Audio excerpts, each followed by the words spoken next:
thank God for the successful completion of the 3 days interfaith prayers and fasting inspired by the Rectorate's own Dr. Janet Fashaki. We bless God for our obedience, and we are beginning to see the effects of your commitment for those 3 days.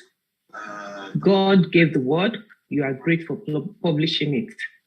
And finally, we kindly plead with you for all hands to be on deck. The march towards self-determination is not meant for indecisive people. Let's all make up our minds to support those who can lead us to our destination. Thank you for listening. Eshe Yawa Ovia Adupelo Wonyigoni. Ṣé ọkọ̀ òjé púpọ̀ ní gbogbo flight ẹ ṣe káàkiri àti yìí káàbọ̀ ẹ ṣe gan-an. It is well with you. A kú ìjókòó gbogbo ẹ̀yin èèyàn wa. A tún ti dé ní àsìkò tí a máa ń dé tí a máa ń rọ̀ wá. But ẹ jẹ́ ká pe àwọn èèyàn wọlé. We are 53 now. Mo dúpẹ́ lọ́wọ́ yín.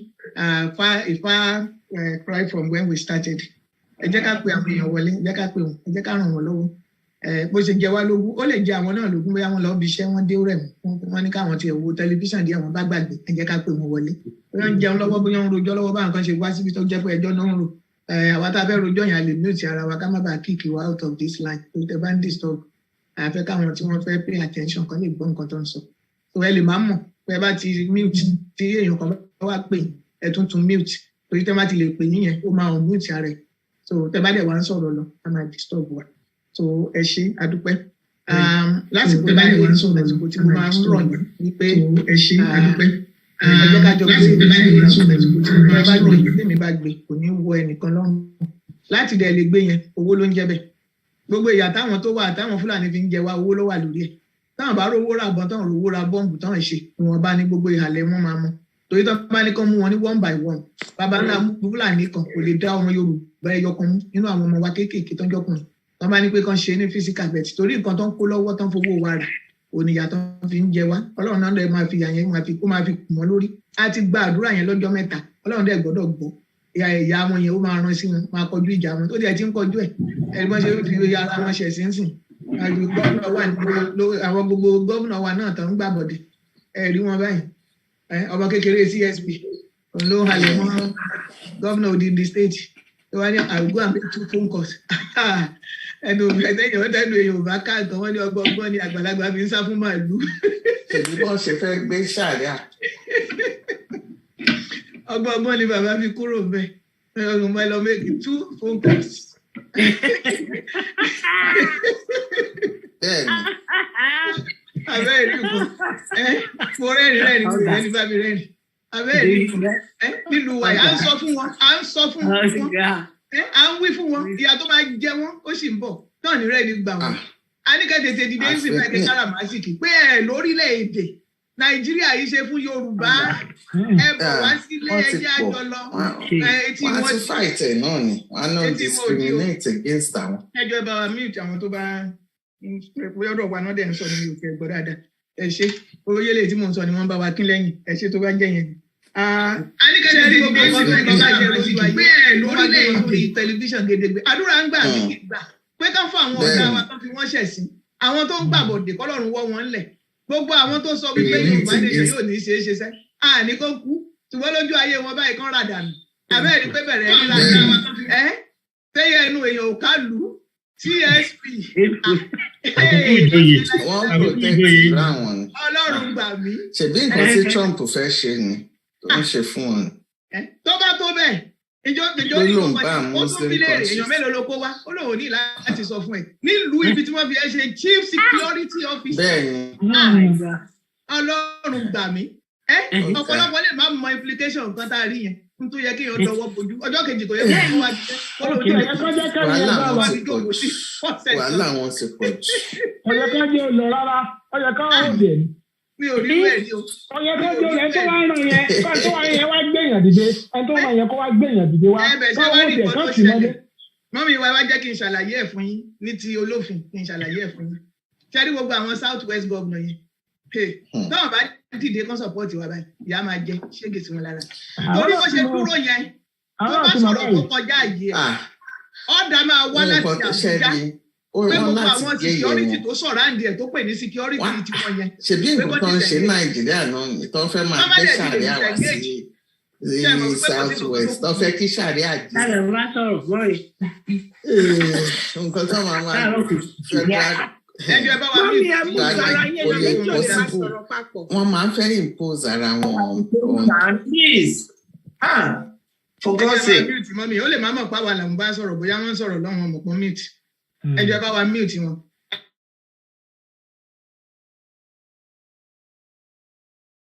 Sister, please unmute yourself.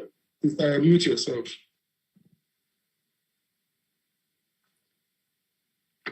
Ẹ jẹ́ kí n sọ implication nǹkan tó ṣẹlẹ̀ ńbẹ̀ yẹn. Kì í ṣe pé òun náà ò mọ what to do, ṣùgbọ́n tó bá ṣe ìyà jẹ. Kí ló ṣẹlẹ̀? Federal government ló ní ọlọ́pàá. Federal government ló ní sójà. Federal government ló ní àwọn security kìíní tẹ̀ ń pè. Àwọn ọ̀nà ìgbòlugi tẹ̀ ń pè ní DSS. Federal government ló ní wọn. So federal government ló fún ní àwọn security tó ń ṣọ́ tó tẹ̀lé wa. Àwọn tẹ́rí tó ń kọ̀yìn sí tó ń ṣe gbogbo ẹ̀ tó ń wọ̀ tó ń wò sí yẹn. Tó bá kọjá àyè ẹ̀ lọ́dọ̀ CSP kékeré yẹn, wọ́n máa rédíò àwọn yẹn pé kọ́n disengage. Á kàn rí pé oníkálukú wọn kàn lọ́ra gbé báàgì wọn, wọ́n dẹ̀ kúrò lọ́dọ̀ ẹ̀yìn. Á wá ku òun nìkan. Ṣé ẹ mọ̀ pé tí wọ́n bá fẹ́ arrest ẹ̀ bẹ́ẹ̀ bẹ́ẹ̀ yọ̀ngọ́rọ̀ náà máa kó kinní sí lọ́wọ́ tá ní ó kọjá àyè. Kí la ti ṣe ń sọ gẹ́gẹ́ bí ààrẹ wa ọ̀nà Kakanfò yẹn bó ṣe sọ pé òun ò fẹ́ kọ́kọ́ kinní sóun lọ́wọ́ o wọ́n ṣe kó sí àwọn kan lọ́wọ́ mo dẹ̀ reason pẹ̀lú ẹ̀ torí ohun tí Yorùbá lágbára bẹ́ẹ̀ kí ó bẹ́tà kéèyàn mọ ìwọ̀n ara ẹ̀ àwọn ládẹ fi ṣó lórí jagunjagun ilẹ̀ Yorùbá láti ìlú Ọ̀yọ́ tó wọ́n dẹ̀ láwọn ò lè jẹ́ kọ́kọ́ nǹkan kan sí àwọn lọ́wọ́ tó ṣe rí gbogbo ẹ̀ bó ṣe ń lọ bẹ́yìn pé àwọn tí ò bá dúró dáadáa nínú wọn ìyà máa jẹ wọn so instead pé kán support wa báyìí ká tètè sọ kó dún pé ẹ fi wá sílẹ̀ àwọn ọjà àgbébọn àṣekọ́kọ́ ẹ ṣáàjà máa lọ sí orílẹ̀-èdè tiwa àwọn wá dúró bí ọmọ rere ọmọ Nàìjíríà ń ṣòwò báyìí lọ́kọ̀ọ̀kan ẹ ríran wò ẹ máa ríran wò ẹ máa bá mi ká lọ a sì ṣí page 1 ni almost 100 pages la ṣì ń lọ a ṣẹ̀ṣẹ̀ ṣí page 1 ọ̀rọ̀ máa pọ̀ nínú ìwé kọ́bọ̀ ẹ máa gbọ́ lórí ìkànnì ìyá máa bá yín ṣe àmọ́ mú wá lẹ́sẹẹsẹ according to ẹ máa gbúrò ẹ ṣe gọ̀ọ̀dà dúpẹ́ ẹ ṣáà máa ní fọ́ọ̀nù ni o ẹ máa gbádùn ẹ ṣáà máa mílíkì ẹ máa gbádùn ẹ ríran ní àsìkò yìí mo fẹ́ bẹ̀ yín wípé àsìkò tó láti support wa financially a dúpẹ́ fún àwọn tó ń dá owó ní kíní àdúrà àti àwẹ̀ tá a gbà owó yẹn kì í ṣe owó directorate o a hold there in trust owó táwọn èèyàn fi ṣe sàárà tó ń fi ṣe ìrúbọ tó ń fi ṣe ọpẹ́ ó depend rí religion tẹ́yìn bá jẹ́ àwọn tó jẹ́ alẹ́ ọlẹ́sẹ̀ ìgbáyé wọn láwọn fi ṣe ìrúbọ àwọn tí muslim wọn láwọn fi ṣe sàárà àwọn onígbàgbọ́ aláfi ṣe ọpẹ́ pé Ọlọ́run jẹ́ kí ala ọjọ́ mẹ́tẹ̀ẹ̀ta yẹn kọjá ẹnikẹ́ni ò dákú ẹnikẹ́ni ò sì dáhùn nǹkan kan burúkú kò ṣẹlẹ̀ láàrin wa a fẹ́ dúpẹ́ lọ́wọ́ bàbá wa Kóìkì èèyàn gidi ni yín o ẹ ṣe gan ni a rí gbogbo bẹ́ẹ̀ tí bá wa ṣòwò ẹ̀ lórí kinní yín lórí ìkànnà yín iléeṣẹ́ yín ò ní jóná ẹ ṣe gbogbo tá a jọ ń ṣe yìí náà àjọ máa kiri ẹ̀ that's KOIKIMEDIA he was with us for the entire 3 days ni wọ́n gbé iléeṣẹ́ wọn sílẹ̀ fún wa wọ́n dẹ̀ ń bá wa screen kinní yẹn tó ń ṣòwò ẹ̀ síta fún àwọn èèyàn there was a time tó yá pé àwọn tó wo gan I think I counted over 1,000 people ni outside of the zone more than that gan over the time so ẹ ṣe gan ni àsìkò tó fún wa láti fi ẹnu wa síbi tó wá wà báyìí gbogbo àbá ṣe jókòó tá a dúró lẹ́lẹ́ ni ó máa fẹ́ ẹ̀rá sí àyẹn kò lè dáfẹ́ láìsí owó ẹ má jẹ́ àtàrà wa so ẹ jẹ́ ká kọ́wọ́ bọ̀ kó wá sí àsìkò ti tó we are 16 now and growing ẹ má jẹ́ ká fẹ̀rẹ̀ sí ní máa jó rẹ̀yìn bí iná abẹ́là tí ni kó máa grow sí bẹ́yìn torí àsìkò owó ti tó àdẹ̀dúpẹ́ pé a ti ń change gan gẹ́gẹ́ bí ọmọ Yorùbá tẹ́lẹ̀ tó bá ti sọ̀rọ̀ owó báyìí wọn kálukú ara máa bẹ̀yìn jó ní ṣùgbọ́n sìn àwa gan ti gbà lóyún ní òkúnkúndùn àwọn kan wà tó jẹ́ pé láì ti ẹ̀bẹ̀ wọ́n máa ń fowó ránṣẹ́ wọ́n máa send owó pé lọ́sẹ̀ yìí o lọ́ra owó tí àwọn ọmọ mi fún mi o and most of these people are retirees lára owó tí àwọn ọmọ mi fún mi o tí mo fi jẹun kò yọ ilé ń bẹ ẹlòmíín yọ 50 ẹlòmíín yọ 100 àwa tá a ti wà lójú eré tá a sì ń ṣiṣẹ́ ní takuntakun a rí lára àwọn èèyàn wa tó fún wa ní $5,000 in fact ẹnìkan tó fún wa 5,000 tó ti fún wa lánàá 5,000 torí ó ka lára ẹ̀yin náà ẹ lè fún wa pẹ̀ta àti ẹ̀fẹ́ pé kó nira tó gbogbo yẹn. What we are asking, your $20, your £20, your €20, 50, 100, 200, bọ́lọ́run bá ṣe fún oníkálukú lágbára, ẹjọ́ jẹ́ ká máa jù sí orí ìkànnì yẹn. Ẹ̀yin tàbí afẹ́ kan dárúkọ yín, ẹ̀kọ́ kan anonymous. A bá ti sọ anonymous ẹ̀ tí mo pẹ́yìn ní à ń bá wí yẹn. Áńgẹ́lì tó ń pín ire tó bá débi anonymous yẹn, tó bá ti ṣe, á ti rójú yín bẹ̀. Á dẹ̀ mú ìbùkún ti yín báàgì, goodie báàgì ti yín tó jẹ́ ti ìbùkún. Á gbélé yín lọ́wọ́, kò ní gbélé ẹlòmíràn lọ́wọ́. Torí náà ẹjọ́ jẹ́ ká máa mú lọ bẹ́ẹ̀ ní àkókò yìí. Mo fẹ́ kí gbogbo wa a kú ìkàlẹ̀, a kú ìjókòó, a kú bójú ọjọ́ ṣe rí, a kú bọ́lọ́run ṣe ń jà fún wa. Wọ́n ní ọmọ tí ò ní ìyá àbí màálù tí ò nírù, wọ́n ní Ọlọ́run ló ń ba lé eṣinṣin, Ọlọ́run ń bá wa lé eṣinṣin nílẹ̀ Yorùbá. Gbogbo bọ́n ṣe wà nínú igbó yẹn bẹ̀ náà máa kú sí, inú igbó tán kó gbogbo nǹkan ja wọn sí, wọ́n rò pé bóyá tá a bá dún fín àwọn alẹ́wù ilẹ̀ Yorùbá. Ọlọ́run ilẹ̀ Yorùbá ò ní gbà. Ọlọ́run tó dá wa sórí ilẹ̀ yẹn, ó dá mi, ó rí mi báyìí, ó dá mi ní Yorùbá, kò pè mí láwùsá, kò pè mí ní Ìgbò, kò pè mí lóyìnbó pàápàá, ó pè mí ní Yorùbá. Ó láti gbèjà mi orí ilẹ̀ Yorùbá tí ò ní jẹ́ káwọn ọ̀tá kan overrun ní ilẹ̀ yẹn, wọn dẹ̀ ní rí overrun. Àsìkò tó ń sìn ẹjọ́ níbi ìṣẹ́jú ìmọ̀ye ìṣẹ́jú tó fún mi wíwá ìṣẹ́jú márùn-ún yẹn ẹ má jẹ́ kó kọjá, kò gba àbọ̀ ìṣẹ́jú láti fi nǹkan kan sórí fọ́nrán. Bóyá a ṣì ń rò lọ́wọ́, ìrònú yẹn náà kò yẹ kó ju àbọ̀ ìṣẹ́jú lọ. So ìṣẹ́jú márùn-ún yẹn náà mo dúpẹ́, á tó mi láti fi ṣe nǹkan tó ní kí n ṣe. So ẹ jẹ́ ká bẹ̀rẹ̀ báyìí lórí platform. Mọ́mí wa gbogbo, mọ́mí Olúṣọlá a kí yín káàbọ̀ sórí ètò yìí. Mọ́mí wa Sandra Kókó Ọláwóbí, ẹ káàbọ̀ sórí ètò yìí. Jẹ́ arọ́wọ́ yín o. Mọ́mí wa PO27, àmùtẹ̀ láìkí bẹ́ẹ̀ ṣe dírẹ́sì yẹn, àárí yín nígbà àwẹ̀ àtàdúrà wa o. Torí we are looking for people tó ń fine tó ń dírẹ́sì bíi ti yín báyìí. Yọjú sí wa o. Ọya ẹ̀fowó báyìí kẹ́ ẹ fi kí wa, kẹ́ ẹ fi bẹ̀ wá pé ẹ wá. Ọya dádì wa Isaac Adéẹ̀kọ́ àrójú yín ṣùgbọ́n afẹ́rọ́wọ́ yín. Dádì wa Matthew ẹ̀yin ló kọ́ o. Mọ́mí wa tó ń drive, mo láìkí mọ́tò yín yẹn gan-an elegant, iPhone lẹ́kọ́ síbẹ̀ ẹ̀ korúkọ yín. Ọya ẹ páàkì kẹ́ ẹ bá wa mú owó jáde lápò. Dádì Dípọ̀ Bákàrè ẹ̀yin tí ẹ máa ń gbọ́. Wọ́n lè donate mọ́tò yẹn náà fún secretariat. Mọ́tò yẹn náà fún security. Torí mo mọ̀ pé ó kù sílé. Ẹ lè gbé yẹn náà báyìí kẹjú. Ẹ kàn mú kọ́kọ́rọ́ yẹn láti inú bẹ̀yẹn báyìí kẹ́jú mi. Màá fara ọmọ tẹ má jùlù mi ní sọ pé abuse mi. Màá kàn rọra gba mọ́ra báyìí lórúkọ Yorùbá Nation. Oya ẹja bẹ̀rẹ̀ sí ní mú owó jáde. Dádì wọ Ládìtì náà ni à ń pè. Mọ́mí Margaret Adémọ́lá, oya ẹ dá wa lóhùn. Ẹ̀yin ni à ń pè. Dádì wa kan try but in connect bẹ́ẹ̀ ni kí ni yẹn disconnect ẹ̀ mọ̀ pé ẹ̀yin ni mo ń bá wí o. Ẹ̀yin lẹ̀ wò mí báyìí, dádì Technopop 3. Àbí ẹ fẹ́ sá kúrò ẹ̀tọ́ bẹ́ẹ̀. Oya owó wà lọ́wọ́ yín, ẹ mú jáde. Àsíá o, Yorùbá Nation lẹ́lẹ́ ni yóò máa pẹ́. Dádì Adébáyọ̀ Kẹ́hìndé, I need ìrànlọ́wọ́ yín o. Dios Pastor, DIOS, dádì wa Pastor. Ẹ ṣé gan ni o, ẹ rántí Yorùbá Nation. Á dára fún wa. Dádì wa Reverend Àṣàyè Adéfọlájù, a kí yín káàbọ̀. Á dára fún yín o, ẹ ṣé gan ni. Evangelist Ambassador Adéníyì Ẹ̀kínẹ̀, ẹ ṣé gan ni o. Àríró òbú yín gbogbo, it is well with you. Àwọn bàbá wa Ọ̀túnba Òsínì, àwọn olórí mídíà, ẹ gbówó mídíà jáde o. Ẹ jẹ́ arọ́wọ́ yín o. Mọ́mí Moróhun Adébọ̀, mọ́mí Yínká Oríìm ẹ̀yin dà, mọ́mí Abímbọ́lá, à ń pe gbogbo yín o. Prof John Oṣòdì, àrí yín ẹ káàbọ̀. Mọ́mí wa àbídádì wa ni Motọ́lání, orúkọ yẹn dàmọ̀ pé mọ́mí wa lájẹ́. Oya Abíọ́lá EO dádì mọ́mí, ẹ ṣé gan ni. Mọ́mí wa Ọlá Akíọdé, akí yín káàbọ̀ sí orí ètò yìí. Mọ́mí Rosemary Ọládàpọ̀, a máa ń rọ́wọ́ yín ní gbogbo ìgbà. Mọ́mí wa ẹnìkan sọ pé I have direct debit going through the bank monthly. Ẹ ṣé, ara ẹ̀yin tá a dúpẹ́ lọ́wọ́ yín nìyẹn. Mọ́mí wa Sandra Kókó Ọlá, OB oṣooṣù náà máa ń fún wa ní owó. Ọwọ́ yín ò ní gbẹ o, ẹ máa rí fún wa o. Àwọn mọ́mí wa àbí dádì wa Soliu Dáúdà dádì Soliu Dáúdà Káyọ̀dé, ẹ̀já rọwọ́ yín Sister Ṣadé ẹ̀yin dà.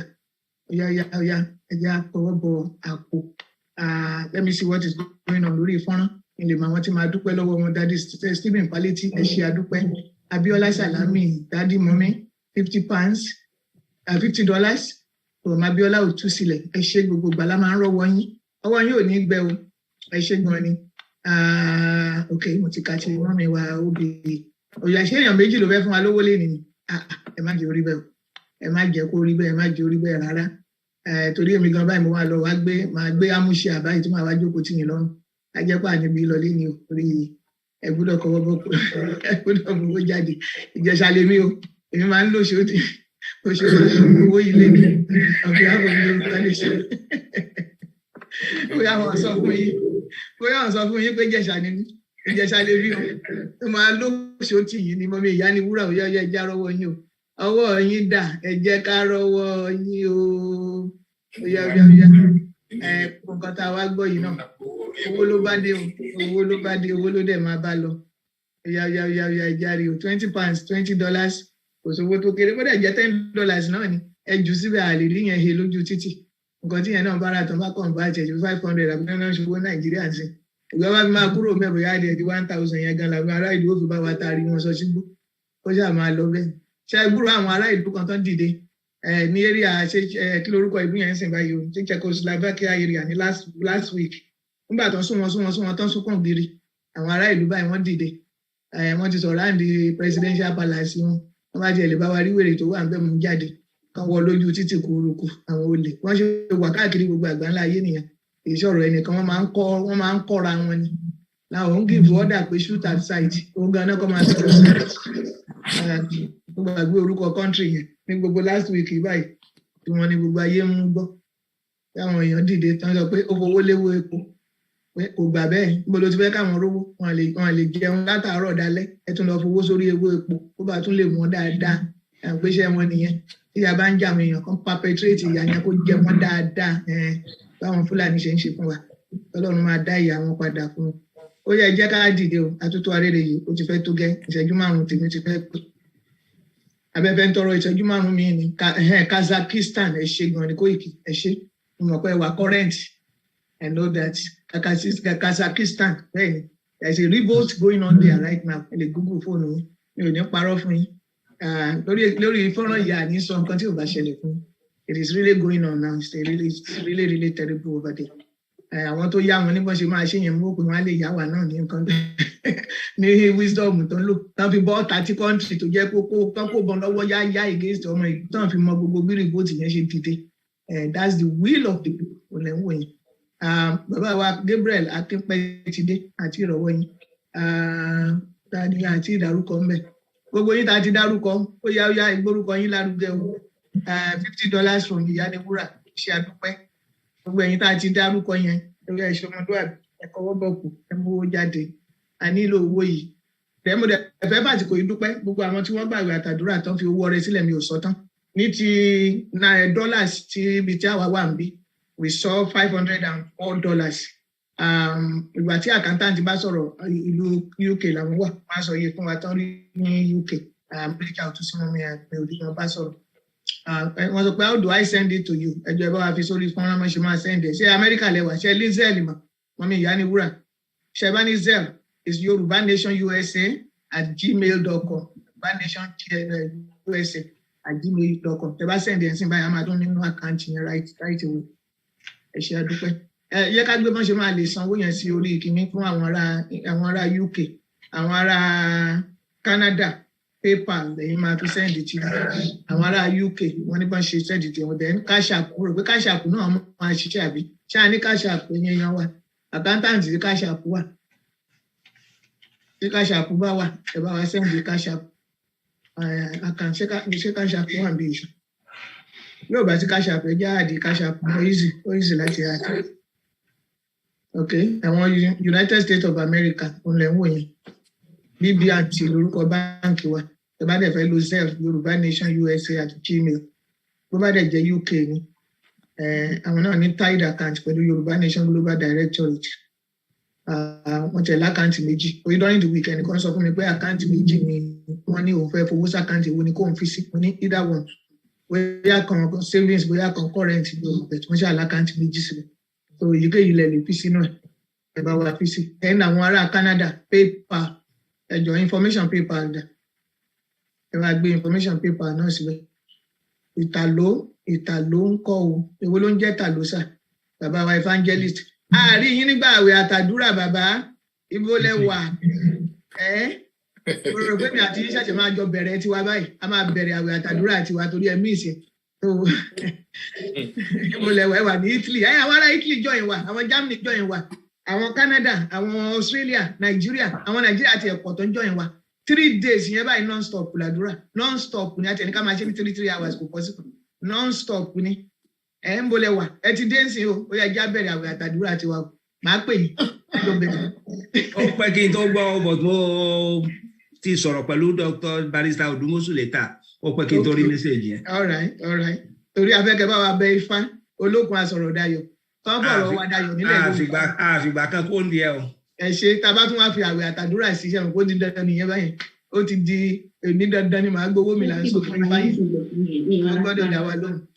Ó yá o à ń dúró mo fẹ́ kí at least bó jẹ́ èèyàn 10 láàrin àwa 70 something yìí báyìí gbogbo wa ò bá tiẹ̀ lè mú owó lápò èmi ò kúkú rò pé bóyá ilẹ̀ Yorùbá pé owó kúkú gbẹ tó yẹn lápò wa ẹ jẹ́ ká fi hàn àwọn tó wò àwọn Fúlàní wà lórí kinní tó ń wò wá o wọ́n wò bóbá wá àti ẹ̀ lówó ni àbá aláwọ̀ tó ṣe kóra àwọn jọ yìí wọ́n ti ẹ̀ lè jẹun dalẹ́ báyìí a lè kúkú jẹun dalẹ́ so à ń retí wa o wọ́n náà ti fún mi ní ìṣẹ́jú méjì sí so ìṣẹ́jú méjì yẹn ẹ̀jọ̀ ẹ jẹ́ kó wà mí nípò ẹ bá ń gbé kinní sí ẹ bá mi kọ́ kẹfì sórí fọ́nrán ojú lọ̀rọ̀ wà ẹ jẹ́ kí n wojú àwọn èèyàn wa kí n mọ àwọn tí ò dá mi lóhùn bẹ́ẹ̀ kí lè mọ àwọn tí mi ò ní kí lọ́la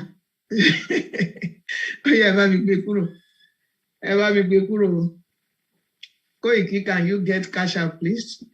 Oh, definitely wọ́n get cash app easy láti get so I tún get ìyẹn náà so meanwhile ẹ lè send ẹ̀ tẹ́ni tó bá ní cash app wọ́n á forward ẹ̀ sí wa àwọn barista wa tó bá ní cash app ẹ forúkọ yín síbẹ̀ wọ́n máa send ẹ̀ sí wa àwọn kan wà tó yẹ pé wọ́n máa ń send owó wọn sí mi every week mo dẹ̀ máa ń send ẹ̀ sí àkáǹtì sọ níbẹ̀rù yẹn torí ọmọlúwàbí láwọn tó wà níbí so owó tá a ní àgbà tó jẹ́ 504 ṣe mọ̀ pé a ní ká fi ṣe owó àdúrà ni bàbá wa tó jó lórí mùsùlùmí láti Nàìjíríà wọ́n reach out sí wa bóyá wọ́n da yanrìn ni àbí nǹkan kan tó rán jókòó tán tẹ̀ nǹkan kan tó dàbí yanrìn mi ò mọ̀ ṣe mọ̀ pé mi ò ń ṣe muslim mi mọ̀ ó dàbí yanrìn lójú tèmi tó bá ń ṣe yanrìn mi ẹ má bínú mi mọ̀ kí ni wọ́n tẹ̀ wọ́n ṣà ń tẹ̀ nǹkan kan wọ́n dẹ̀ ní kí ni yẹn mú jáde wípé kára àgbò 3 pé ká fi ré ikú kúrò lórí bàbá wa ikú ò ní pa bàbá wa yẹn yóò dé láyọ̀ wá bá wa lágbára Ọlọ́run tó ń bọ̀ sí àgbẹ̀ gbogbo wa náà ládáwó wọn kó má di wípé bóyá ẹnìkan kówó lọ́wọ́ wọn kówó sílẹ̀ àfowó ẹ̀bà 430 àbẹ̀ránṣẹ́ sí wọn owó àgbò 3 so àwa náà dẹ̀ ti bẹ Ọlọ́run tiwa ikú òjijì ò ní wọ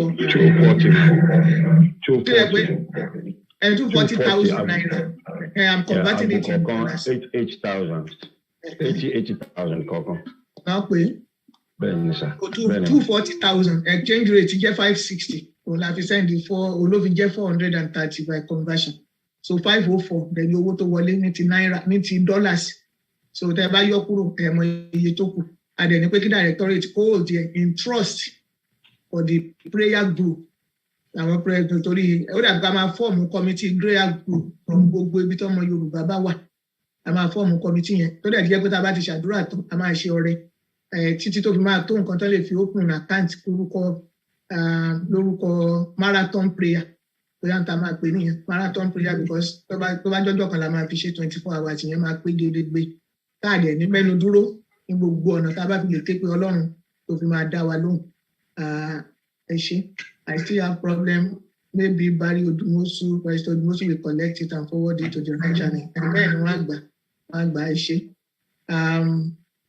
Okay o à ń tẹ̀síwájú mo gbàdúrà kọ́ Ọlọ́run kó pèsè fún gbogbo yín o àtèmi náà tó dà tán bá ti ń sọ̀rọ̀ owó àní máa tọ́ sí ṣòkòtò ẹ̀rọ ní máa gbà wá wọ́n tó ti fẹ́ débi owó ẹsẹ̀ mọ̀ pé tówó ò bá pọ̀ èèyàn náà máa rora kó tó lè fi sílẹ̀ ní I will understand especially lápò ọ̀dọ̀ wá ń sìn báyìí tí snow wà gidigidi ó lè difficult láti jáde lọ tajà fáwọn tó ń tajà àbí láti lọ bí iṣẹ́ so I understand gbogbo ẹ̀yin tẹ́ ẹ mú owó jáde lágbára Ọlọ́run ọwọ́ yín ò ní gbẹ ẹ lè máa rí mú ìgbàkígbà tán bá pé owó kò ní jẹ́ nǹkan kan fún yín ẹ mú ní ẹ̀dẹ̀ nímọ̀ pé ẹ mú owó jáde gbogbo ẹ̀yin tó dẹ̀ ṣe bí ẹni ní lára náà mo gbàdúrà Ọlọ́run á fi dẹ̀yìn lọ́rùn débi wípé níbi tán bá ti ń sọ̀rọ̀ owó ẹni máa fọwọ́ rárá lágbára Ọlọ́run ẹ lè máa mú jáde ẹ ṣe gan-an ṣe can we have the link for the Zelle is I tried but it's not going through ó yẹ kó lọ Yoruba Nation USA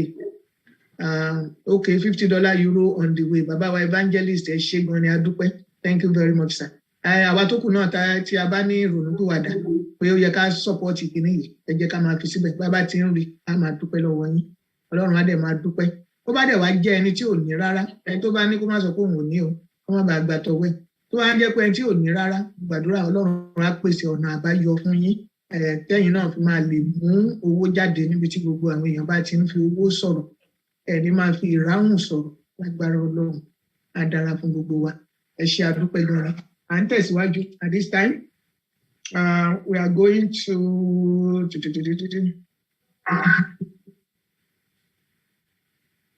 okay. The guest speaker. Okay, so we are going to the guest speakers session. So I'm going to invite Kofoworola to please introduce our special guest for today. Come on, we are àlejò wa pàtàkì jáde. Mami Adéṣọlá, ẹ ṣé àdúpẹ́ lọ́wọ́ yín gan ni ẹ ṣeun. Ẹ ṣe try to go through. Ẹ máa lè ṣe tí ó jẹ́ pé ẹ máa lè ṣe tó fi máa go through. So àdúpẹ́ lọ́wọ́ yín. Á dára fún yín. £20 from Mọ́mì wa Bímbọ́lá. Ẹ ṣé gan ni £20. Thank you so much. That's a lot. So thank you very, very much. So other people, we are watching, we are waiting, we are hoping that something will come out of this. Ẹ ṣé àdúpẹ́. Barrister Odumosu, ẹ̀gbọ́n sí àdúpẹ́. Ẹ káàsán, ẹ káalẹ́, ẹ káàárọ̀ òbí gbogbo tá bá wà. I'm happy to introduce to us our brother, Dr. Peter Kofoworola Aarinola. Ojú ni wọ́n kì í ṣàìmọ̀ fọlọ́kọ. Ìgbà tá a máa ṣe third town hall meeting níbí yìí, àwọn pẹ̀lú àwọn ni wọ́n fún wa ní lecture gbà yẹn, and lecture tó ń fún wa ń gbà yìí ó ṣí ojú wa sí àwọn nǹkan kan tí a dẹ̀ bẹ̀rẹ̀ sí ní ṣiṣẹ́ dé láti gbà yẹn. Pàápàá jùlọ Research and Development Department Directorate, àwọn ọ̀rọ̀ tó ń sọ nígbà yẹn ó wú wa lórí, ó dẹ̀ pẹ̀lú àwọn nǹkan tí a rò láti fi ní department yẹn. Lónìí wọ́n máa bá wa sọ̀rọ̀ lórí industrialization in a sovereign nation, Yoruba Nation. So inú mi dùn láti pe àwọn ọ̀jọ̀gbọ́n ọ̀mọ̀wé wa Dr. Peter Kofoworola Aarinola sí àárín wa láti wá bá wa sọ̀rọ̀. Ẹ ṣeun olóòtú. Inú mi dùn láti wà ní mo sì dúpẹ́ lọ́wọ́ gbogbo ẹ̀yin olùdarí directorate tí ẹ tún pè mí lẹ́ẹ̀kan sí láti wá bá wa sọ̀rọ̀. Lákọ̀ọ́kọ́ kí a tó tẹ̀síwájú, màá fẹ́ kí a dìde láti rántí àwọn akọni wa tí wọ́n ti bá ogun lọ tàbí tí wọ́n wà ní ìhàmọ́. Ẹ jẹ́ ká dìde fún ìṣẹ́jú kan ní ìrántí àwọn olóògbé náà.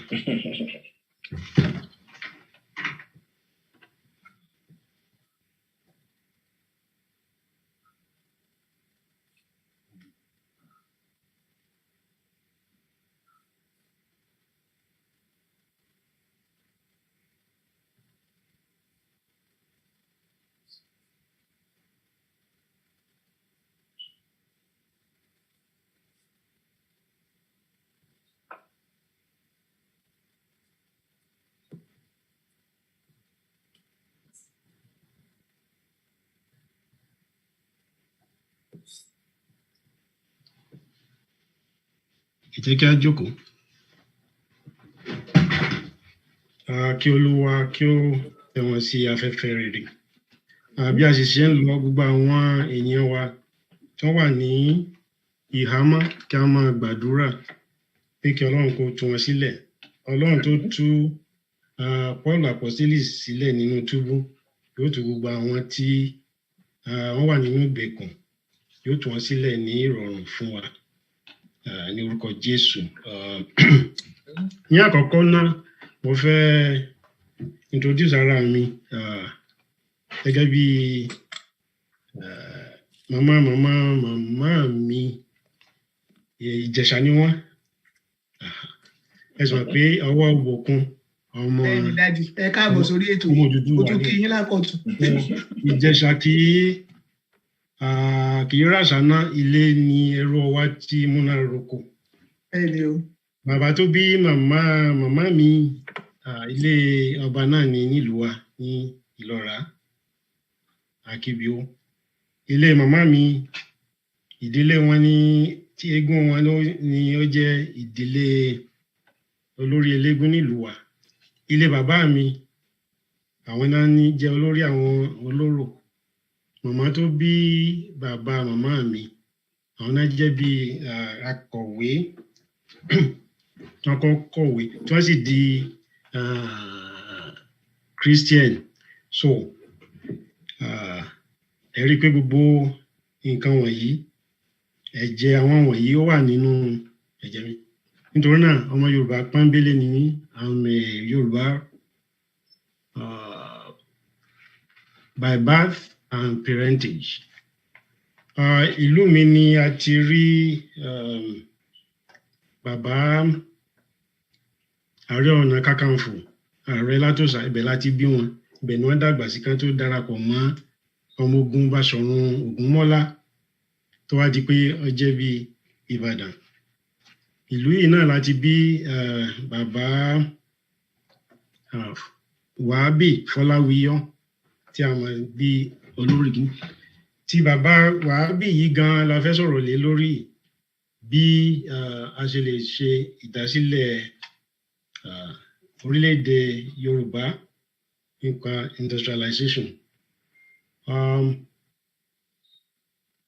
Yorùbá bọ̀ wọ́n ní gbogbogbò lọ́wọ́ yọjọ́ rí, gọ̀gọ́ ni ọ̀gọ́ máa yọ láàrin ọ̀pẹ, kì í ṣe ọ̀fọ̀, àṣẹ Olódùmarè ni.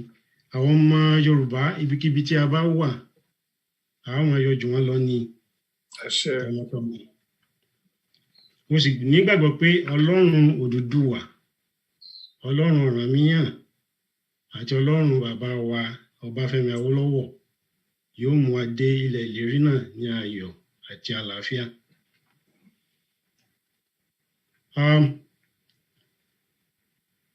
Today's topic is industrialization of a sovereign Yoruba nation.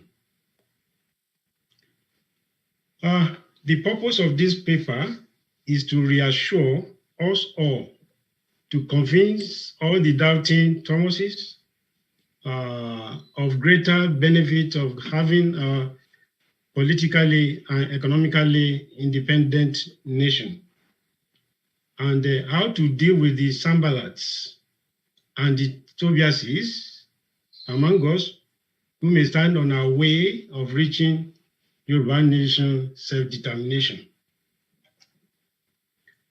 Vision and mission of industrialization of Yoruba nation. Industrialization of a sovereign Yoruba nation shall be a process of economic and social change for Yoruba people home and in diaspora. It shall be one that will shift the centers of economic activity onto the focus of work, wages, and incomes for all citizens of the Yoruba nation. First, industrialization of a sovereign Yoruba nation shall involve economic and social activities. These activities shall be transformed from agriculture and natural resource extraction to manufacturing and services. Secondly, economic and social activities shall be shifted from rural cottage industries and urban industries pursuits to well-balanced and economically viable, well-spread industries across Yoruba land. It won't be like only in Lagos or Ibadan that we have industries. It will be spread all over to Okeogun, to Kaba, Kogi, Lokoja, and Jeba, so that all our land is occupied. Mostly the military aspect will be across the border, our international border, so that no foreigner will invade our land again. So what is our philosophy? Philosophy of industrialization of a sovereign Yoruba nation shall be very simple. Do not consume what you do not produce. So that will be our slogan and our philosophy. So to start industrialization, there are certain factors that we'll look into before you can say, okay, this nation is ready for industrialization. The following are factors of production that are critical to industrialization of a sovereign Yoruba nation. 1, availability of land. We have land very plenty. Actually, it has been researched and confirmed that Yoruba land has, if not the most fertile land, Yoruba land is one of the most fertile land in the whole world. So we are lucky to have this. So the land will serve as a factor of production. We serve as where we can set up our factories, as well as where we can plant agricultural materials to feed our industries. 2, water is very, very vital in production, pulp and paper industry, metallurgical industry, etc. Water consumption is very great. So we are blessed to have Odoya, Odogun, Odoba, etc. So we are lucky to have that. So we have that in abundance. Number 3, raw materials that will feed these industries. So we have agricultural materials that we can grow on our land. We have natural resources, very plenty. For example, in Ondo State alone, we have a bitumen, the second largest in the world after Canada. So that's a lot of money. And also crude oil, you have the second largest, but it's not yet. We try to keep it secret so that our colorancies, they won't come and start troubling us again. You should remember that we learned that these people, they wanted to leave around 2017, but one of our sons, who was a minister then, submitted the geological survey of Yoruba land, and they found out that apart from Ilesha, we have gold around Ibadan. That's why they don't want to leave. That's why you see that they are attacking us very seriously now. So there are some information we need to keep to ourselves and strategically, so that when you need thirdly, raw material, labor. So we have a skilled labor and a skilled labor pool in Yoruba land. And our universities and polytechnics will be charged with producing quality specialists, worldwide specialists. I'll give an example. It's not going to be paper qualification. I remember when we are teaching our students, especially technology of inorganic substances and artificial fertilizer. It was said, history of fertilizer production. In England, you see here, baker, carpenter, thatcher. These are family names that are formed due to their profession. So then you hear butcher. During that time, the butcher, after killing cows, they will remove bones and drop it in a heap. Then they notice that grasses growing around these heaps of bones, they grow healthier and better. Then there was curiosity. They remove these bones, dry them, cross them, and I found out that inside these bones, the major ingredient component, chemical components are nitrogen, phosphorus, and potassium. So that's where NPK fertilizer was found. Then the agricultural scientists, they started experimenting to which proportion, percentage of this component will be suitable for corn, for yam, and all those things. That's where the issue of fertilizer comes from. So that's the kind of education we'll be giving to our Yoruba students, so that they are not going just to memorize and drop. No, it's going to be tailored according to the need of the industry. And there will be research centers. Professors will be charged with doing research innovation towards the need of our industries. 5, energy sources. We are blessed in Yoruba land, and we have hydro, actually from Kanji Dam to Lokoja. So in a space of about 100 kilometers, you can station hydroelectric turbine that will generate electricity for us. We have Ogun River. Even small rivers in our towns, we can dam them and they generate electricity. So we have electricity very plenty. So also we have thermal source of energy. We have wind around the northern part of Yoruba land. We are like savannah, so we have a strong wind there. Across the coast, from Badagry to Warri, so the tidal wind from the ocean will generate very huge amount of electricity for us.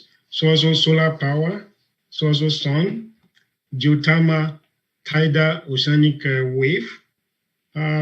Lenin, that Soviet leader, said that the Soviet power equals electricity of the whole nation plus Soviet power.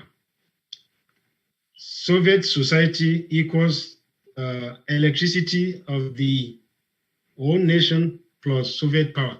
What that means is that for any industrialized nation, electricity is very, very important. So we are blessed in Yoruba land to have this. So, and we have them in abundance. So also, yes, crude oil, which they are now selling for $100 or $200. If we process this crude oil or bitumen petrochemically, from each barrel, we can get not less than $750,000. And this production chain will produce a lot of jobs for our youth and our society. Actually, Europeans will come to our land to beg and apply for jobs. So we need to give this assurance to our people that we are blessed in Yoruba land. 6th, factory. Already, we, according to my research, we have over 60 industries that were formed during Babawo's regime. They are still standing somewhere. So we take inventory of these companies, industries. Those that can be resuscitated will be resuscitated. Those that are with old technology will be replaced with new ones. So the raw material to feed them, as I said, at number 3, we have them plenty. Even Singapore, that doesn't have anything, no raw materials, they are making money. Japan, that doesn't have raw materials, they are making money. Holland, they don't have raw materials, they are making money. How much more we Yorubas that we have these raw materials and the labor, the human resources that will transform these natural resources to finished product needed that will actually bring wealth. We have them plenty, and our people can be easily trained, and we are very, very intelligent people as a Yoruba people. I'll tell you a story. When we got, immediately I finished my high school, Laura Baptist Grammar School in Oyo, with my O-level, I was sent by federal government, 3 of us from the old Oyo state, to Soviet Union. And, you know, coming from a small town, you feel like complex, like people from Lagos. But when we got there, you find out that, oh, the quality of education obtained from that school of the world, Korean, Indians, Chinese. So at the end of the language year, so our teachers encouraged some of us to participate in the Olympiad in chemistry. So 3 of us came out, we won the prizes. So 2 of us from Nigeria and 1 from Benin Republic. And could you imagine that guy from Benin Republic was also a Yoruba, and 2 from Nigeria are Yorubas? That to tell you how God, I don't know the DNA, the indigenous God has placed in Yoruba land. So let us appreciate what God has given to us, and we will use that because we are Ogo Adulawo, and the West, they know that if Nigeria or Yoruba, we get that power, we get economic power, it will transform to Benin Republic, to Togo, to Yoruba and Togo, and Yoruba in part of Ghana. And once we are liberated as a nation, it will be infectious. All black race will be liberated. That's what they don't want. You see white coming to our land just because of our raw materials. So let us be confident that we are on the right path, and the Sambalats and the Tobiases, they will find themselves in the wrong side of the fence. So buildings, these factories are being built by the Western Nigeria Development Corporation, which we will resuscitate. So buildings is very important in industrialization. Yeah, we have construction materials very plenty on our land. Remember Iwekoro cement factory. The main component of cement is calcium carbonate, or we call it limestone. We have it very plenty. That is on the surface. We don't even know how much deeper it is. In the Western world, like Canada, for example, there's a certain element that is going to be used mainly in a car battery, car industry. Do you imagine that 2.5 to 3% of this chemical is being used, and they are making money, and they have to go as deep as 4,000 feet to bring it to the surface and crush it, mill it, then do many chemical processing. But in Yoruba land, I won't say where it is, so that our colonists, they will not want to leave our land. We have it all about almost 90%, just on the surface. We don't even know how much deeper, how much we have deeper. So we are very lucky to have this on our land. Okay, so to produce these products, to industrialize, we need machinery and tools. Do we have capacity to do that? Yes. So machines will be constructed with materials from our metallurgical complex. Actually, in the northern part of Yoruba land, we have iron ore, which is economically viable. And this iron ore contains, that's where we get iron, and the stainless steel, which is the main construction in any industry. That's about 70% of iron. That chemical, other element I mentioned before, which I don't want to mention here. That's about 10% of it, and chromium, which is about 20%. So when we join these three together, we form stainless steel, which is essential for construction, for road construction, railway, for car production, ship, and all these things. We have it plenty. We just need to transform it to that. We have Osogbo steel rolling mill that will be rolling these things for us. So also Osogbo tools industry. You see, when I started with NMPC during my NYSC, I went to the depot in Ogun State. Could you imagine that there's a big gadget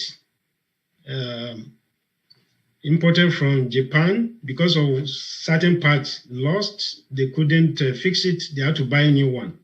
So this will be a thing of the past. We build our own equipment industry. Then the tools, the part that will be needed for fixing, if there's any damages, will be coming from this Osogbo tools industries.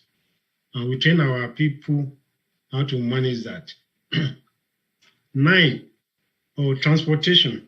Transportation is very important. After production of these goods and services, we need to transport them to the market or bring the raw materials to the factory. So we are blessed that we have a road that will not be sinking. We have rail. We have to renovate those rail lines. Then we will have water. You know, we are not landlocked, just like other countries.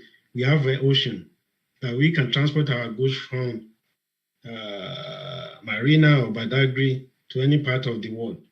We have it plenty. So also air. Then we can distribute certain things with drones. Enterprise. We are blessed that many of Yoruba citizens, they are expert in commerce, market, banking system, insurance. So this will not be an issue when we get to Yoruba land. So all these factors Yoruba Nation has, and we have it in abundance. So I won't speak too much on this because I was part of, actually I belong to a group. We have a policy on the industrialization of Yoruba Nation, which is there we write in detail how step by step how this will be done.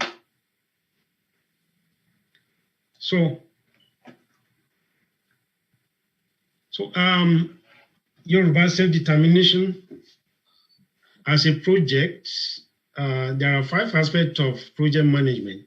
That is initiation, 2, planning, execution, 3, 4, monitoring and control, then closing. Perhaps maybe this initiation stage of convincing other Thomases why they are not joining. It is obvious that we need an independent nation. But why others are not joining? Take, for example, our Obas. They will even enjoy more when we have Yoruba Nation because we'll be producing and we respect our Obas. So if they join us now, that would be great. Even those that think that self-centered ones, they even make more money instead of selling us to the at only was. They even make more money. So maybe we need to convince them. So once we have initiation, then we can have right planning. So when we have right planning, then execution will be very easy. Then we monitor and control. Then closing. This is an example of all the rallies we have been doing. Each rally. So we plan, we execute, let's say the one we did in Nakure.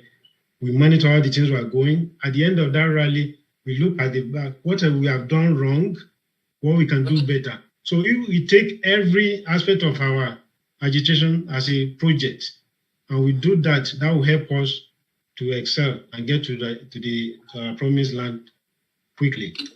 So in every aspect of each of work breakdown structures, we mentioned this in project management, WBS. Essentially, there will be mini project within mega project. Mega project as as self-determination to get our independent nation. So under this will be agitation, maybe steps, writing letter to the government that we need our own independent nation. So this will be each small project. So for each of these mini project or mega should operate on the SMART principles. S stands for simple. So any project, no matter how small it is, we look at this. Is it simple to do? If it is not, which means it's complex, we need to break it down into a manageable size. So M stands for, is it meaningful? Is it manageable? If it is not manageable, we need to break it down as well. A for achievable. Is it achievable? Even before you start doing something, you look at it, is it achievable? If not, let's take a different route or different method of doing that. R for reasonable. Is it reasonable? So a project of self-determination is reasonable for us as Yoruba people. So we must pursue it. Yes. T for time, timely. So we cannot continue to drag and drag and drag. They say justice delay is justice denied. Actually, when the Soviet, they wanted to, that October 1917 revolution, when Lenin gathered all the workers in the industry, say, okay, is it time to do this, to strike? They said, no. They say, Sivonia Padmasha Rana, I'm speaking Russian now.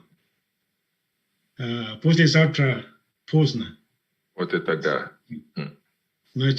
That is, unless rise up today, it says too early. Day after tomorrow, it'll be too late, which means tomorrow. So we have, on all we are doing, we have to make sure that, is it timely, are we not dragging too much? Or so this job will be done by our think tanks, making sure that we do things at the right time. So how do we get there? First, we need to get political independence first before we can boast of economic power. This can be achieved by diplomacy, agitation, or otherwise. And then economic power, which is independence, also will be brought about through industrialization. Then it will be expedient for us to do the following. When it's Yamiji Bawole, Twanjadi Twanreni, one paro for our Petumba Jadi Tian Fajuro, what is Otoro from Rawan. So at this juncture, I want us to look at these suggestions that we should follow. One, we must all come together, unite all self-determination agitating groups, so as to have a strong collaboration among us. Because we are fighting for only one Yoruba nation, not two. Why should we have several of it? Oh, I want to be the one to achieve Yoruba. No, it shouldn't be. Maybe some people think that, okay, if we are the one that achieved the, get the Yoruba nation, then we'll be ministers or being, no, it's not going to be like that. We will adopt Ibadan chieftaincy system, which is actually copied by United States. So if you are not known in your own house to be made a Magaji, you can never ascend that 21 or 22 steps to become Olubadan. So that will be the system will be running. I was part of those that write a constitution in our group. So that would be this. So we shouldn't be fighting who is going to be this or that. So I think, and we use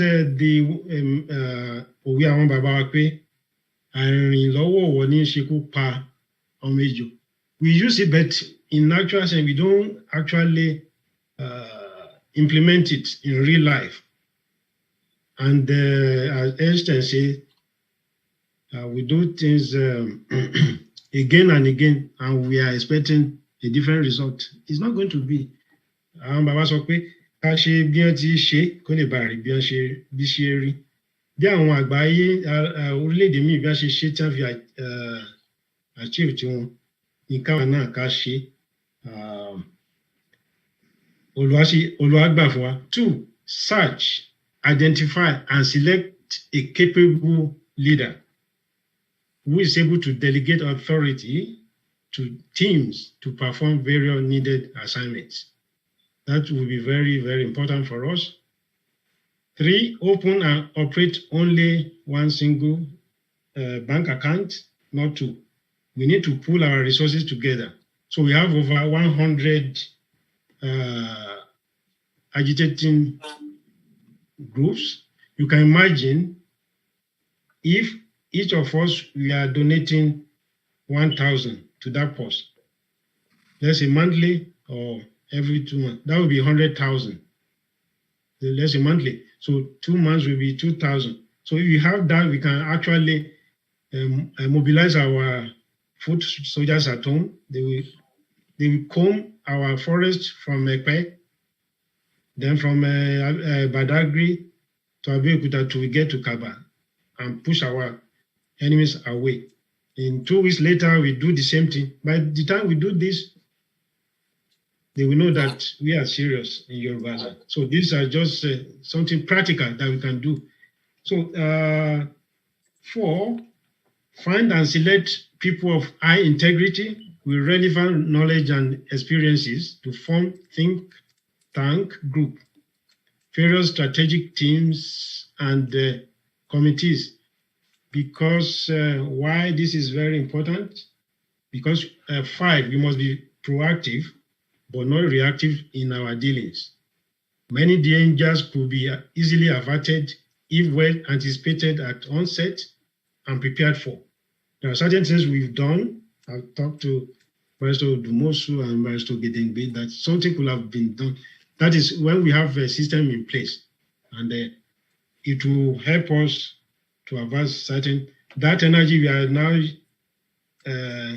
dissipating to get certain things that could have been done to use to get what we want quickly. 6, we must make sure that religion does not divide us.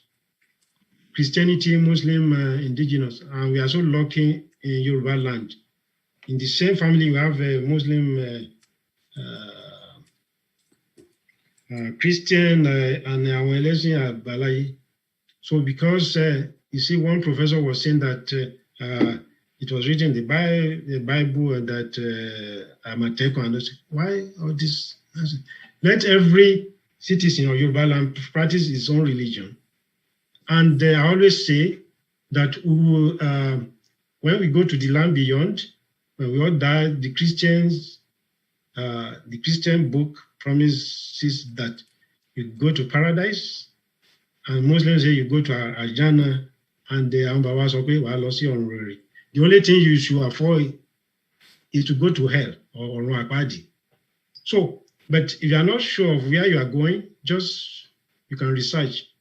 But that should not be, when we get there, if you have 3 countries of paradise, Jannah or Orunrere, then we can be taking visa to visit ourselves there in the land beyond. So that should not, religion should not be a dividing factor in us. So 7, we must be proud of our identity of being Yoruba and keep our Omaluabi ethos. So some people say that, oh, Yoruba is derogatory. No, I would say no, because, for example, Negro, it means in Italian, means black. It is when the Americans use nigger, a form of Negro. it becomes derogatory. So, and if we look at it this way, it is people, when we are born, people give us name, not we, child, that give us name, and maybe because of the circumstances of our birth. So people that see us as Yoruba, the quality in us, that's why they give us that Yoruba. I'll go for that. So, for example, Esin Malay, that is the Islam, it means that the religion that was brought from Mali. And the Christians, they are, when people of Antioch, they see the follower of Jesus, they are behaving like Jesus. These are small Christ. They call them Christians. So also people that see us as Yorubas, they see us there.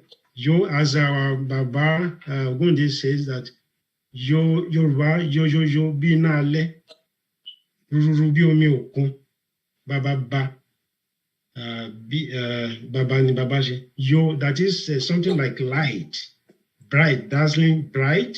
So we are the light of black race, and we are shining. So when they see that we are shining, that's why those people, they call us Yo. Then Ru, that is something powerful, like a storm of the ocean. We are so powerful and strong and strength. Then Ba, we have dominion, or Baloringa. So they see us as people of dominion. So we shouldn't be seeing ourselves as Yoruba as derogatory. We should be proud of that. Omalua Bietos should be known. Warren Buffett says that in person, look for energy, intelligence, and integrity. If the last one is missing, forget about the first two. So Omalua Bieto is in our blood, and we should keep that. So at his investiture as the first chancellor of the then University of Ife, now Obafemi Awolowo, Chief Obafemi Awolowo said this, and I quote, "It is not generally known that Ife is more than the cradle of the Yoruba people. It is from here in Ile-Ife, so our worthy legend goes, that the solid earth first arose from the midst of all the pervading ocean and was then spread by one of our gods to all the other parts of the world, to form the 6 continents of Africa, Asia, Australasia, Europe, North America, and South America." So we are so blessed that even Olodumare, he gave us the first book, but his thoughts to our forefathers through Ifa Oracle. And that's the first book we can receive from the creator of the universe. We are blessed, and there's a reason, maybe there's a reason God chose, and why Ife and Yoruba, and we are different. Everywhere we are in the world. In conclusion, at this juncture, I would like to stress and to assure the doubting Thomases that the future of a sovereign Yoruba nation is real, promising, and bright. One of the vital ingredients of having such a powerful nation is industrialization, which Yoruba people have at a greater advantage. I will close with this song that Omarere ki sashe, Oma Oduduwa ki sole, Oba Oramiyan ki sojo, bẹ̀rẹ̀ gbẹ́rù Ọlọ́run bẹ fún wa ìṣẹ́yá ọmọ Yorùbá ìṣẹ́yá ọmọ Odùduwà ìṣẹ́ ti yá. A leader takes his people to where they want to be, but it takes a great leader to take his people to where they ought to be, but reluctant or willing to. So let us be those great leaders. Thank you all for listening to my rather long epistle. Pass Baba Shoei. Over me. Brad. Oh, yeah, I just want me to go in for tongue. Arasho. Ya Basmo Bashi no me. Ẹ ká pàtẹ́wọ́ fún bàbá wa. Àbí o. Èdè Yorùbá la fẹ́ o. Ẹ pàtẹ́wọ́ fún bàbá wa. Wọ́n ní Ọ̀yọ́, àwọn ń ṣe àìpé ìmọ̀ràn ni. Àìpé ọmọ làkejì ọmọ nìkejì. Àwọn èdè Yorùbá kan bí ta máa sọ nígbà bá délẹ̀ lè rí. Àwọn kan yà tá máa yọ kúrò lára Yorùbá náà bá ti gbọ́ Yorùbá dáadáa. Ẹ jẹ́ ká pàtẹ́wọ́ fún bàbá wa níbikíbi tá a bá wà. Ẹ jẹ́ ká ṣe gbòsàlẹ̀ mẹ́ta fún ṣé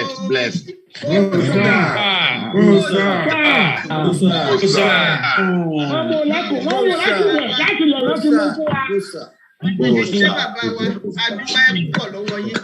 Gbogbo àwọn èèyàn tó wà nínú ilé wọn ní ká dúpẹ́ ní ọwọ́ yín fún iṣẹ́ ribiribi tí ẹ ṣe. Bàbá wa jẹ́ ọ̀kan lára àwa Global Directorate. Wọ́n wà ní Department of Research and Development ara àwọn kọ́mítì ẹni. Owó òun ló máa ń ṣe bí ẹni jẹ wá ní àgbà mí ní gbogbo nǹkan tó yẹ ká ṣe òun náà láti máa ń bẹ̀rẹ̀ fún mi.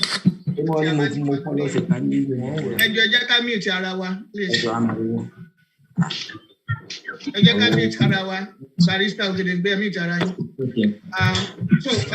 Owó ó máa ń ṣe bí ẹni pé ó já wa ní rọ́ngbà mìíràn fún àwọn nǹkan ribiribi tó yẹ ká ṣe. Dáadáa dúpẹ́ lọ́wọ́ gbogbo ẹ̀yin tí ẹ̀ ń fowó ránṣẹ́ sí wa. Ara àwọn nǹkan tí à ń fowó yìí ṣe òun náà ni research ti ẹ̀rí. Gbogbo nǹkan tí bàbá wa gbé sílẹ̀ yìí kì í ṣe nǹkan téèyàn lè kójọ ní wákàtí kan. Nǹkan tó ní involve travelling, nǹkan tó ní involve collation, tó ní involve ìwé kíkà, tó ní involve gbogbo ẹ̀ dialoguing and everything. Bàbá wa Dr. Kofo Aarinola, please can you mute yourself? Bàbá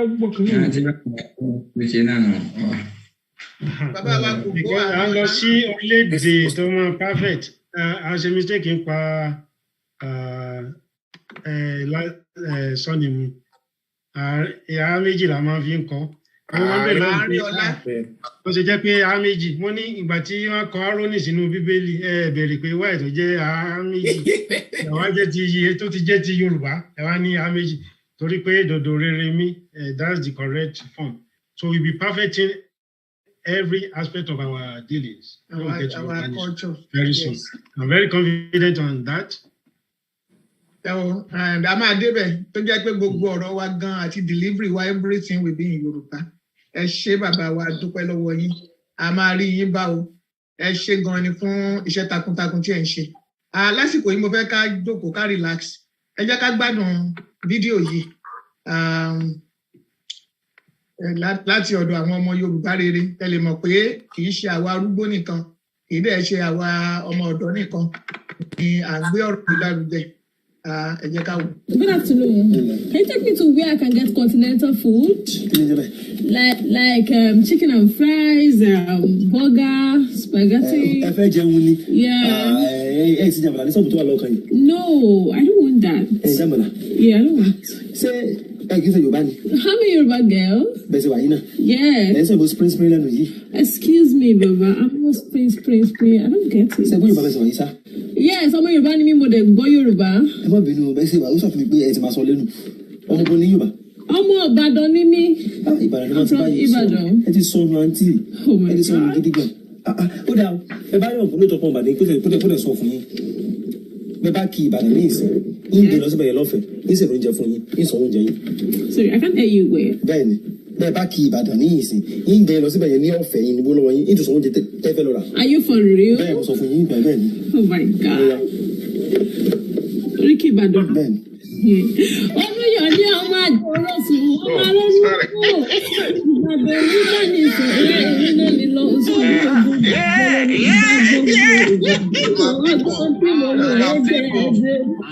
Ìbàdàn yìí ní dákun what they call that in the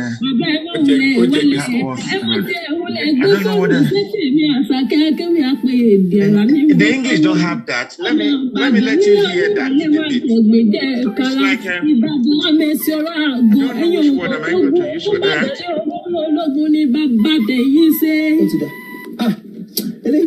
Kò ibi àwọn kan fẹ́lẹ́ bẹ̀ lẹ́yìn ni o. Kó lè sọ pé lóòótọ́ pé lẹ́ẹ̀mọ oríkì lóòótọ́ ẹ bá mi kí Ìlọrin. Ìlọrin àfọ̀jálẹ̀ tún ní mọ̀ ìyá báwọn ní nílé mọ́ ilé wa. Nílé akéwùgbẹ́rù ọmọ ṣàdúrà gbọ̀rẹ̀ ìlú tóbi ìtọ́yẹ̀ wọn kò ní eléégún. Ẹ̀sìn lẹ́gúngún lé bàbá wọn kọ́kọ́ lóró bẹ̀ wọ́n èélú lágbàdì. Ìlọrin àfọ̀jà ẹnu dojú yọ ọmọ ajífi.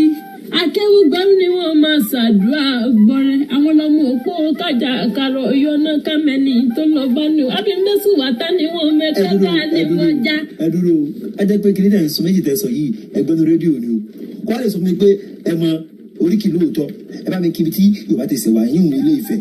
Bí n bá rẹ lé onífẹ̀ẹ́ àbù rẹ̀ nílé ọmọ adáde owó rẹ̀ mọ ipò ní ẹ̀rù jẹjẹ mọ̀ pa yìí dúró kí wọ́n nífẹ̀ẹ́ òní àṣìwá gbọ́dọ̀ bẹ̀rẹ̀ ká kí wọ́n nífẹ̀ẹ́ òótọ́ ló bá bẹ́ẹ̀ mọ̀ wọlé yún lérúra.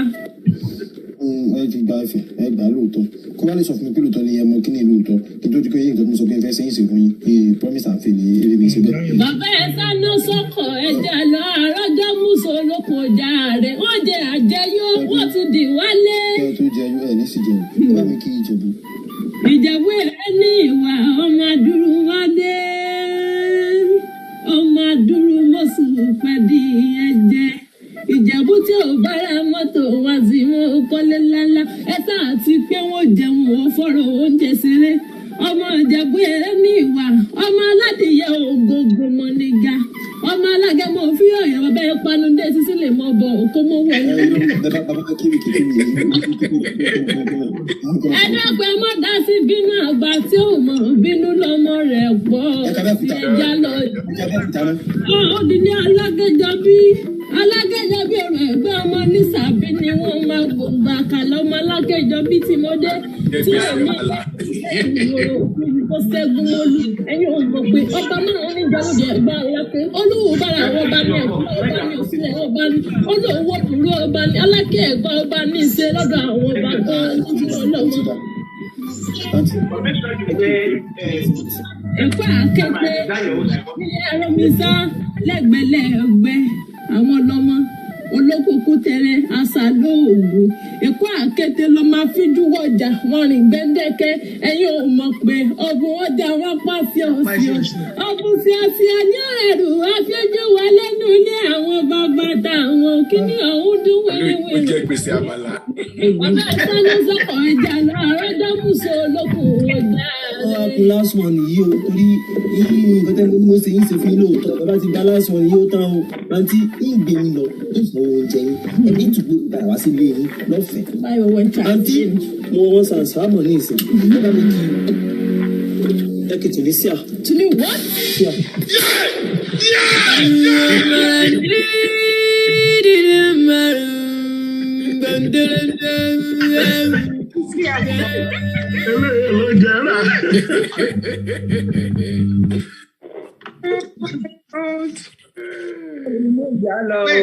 Tó dáa ni kí àwọn ọmọ wa àtàwa gan ká mọ oríkì ilẹ̀ wa.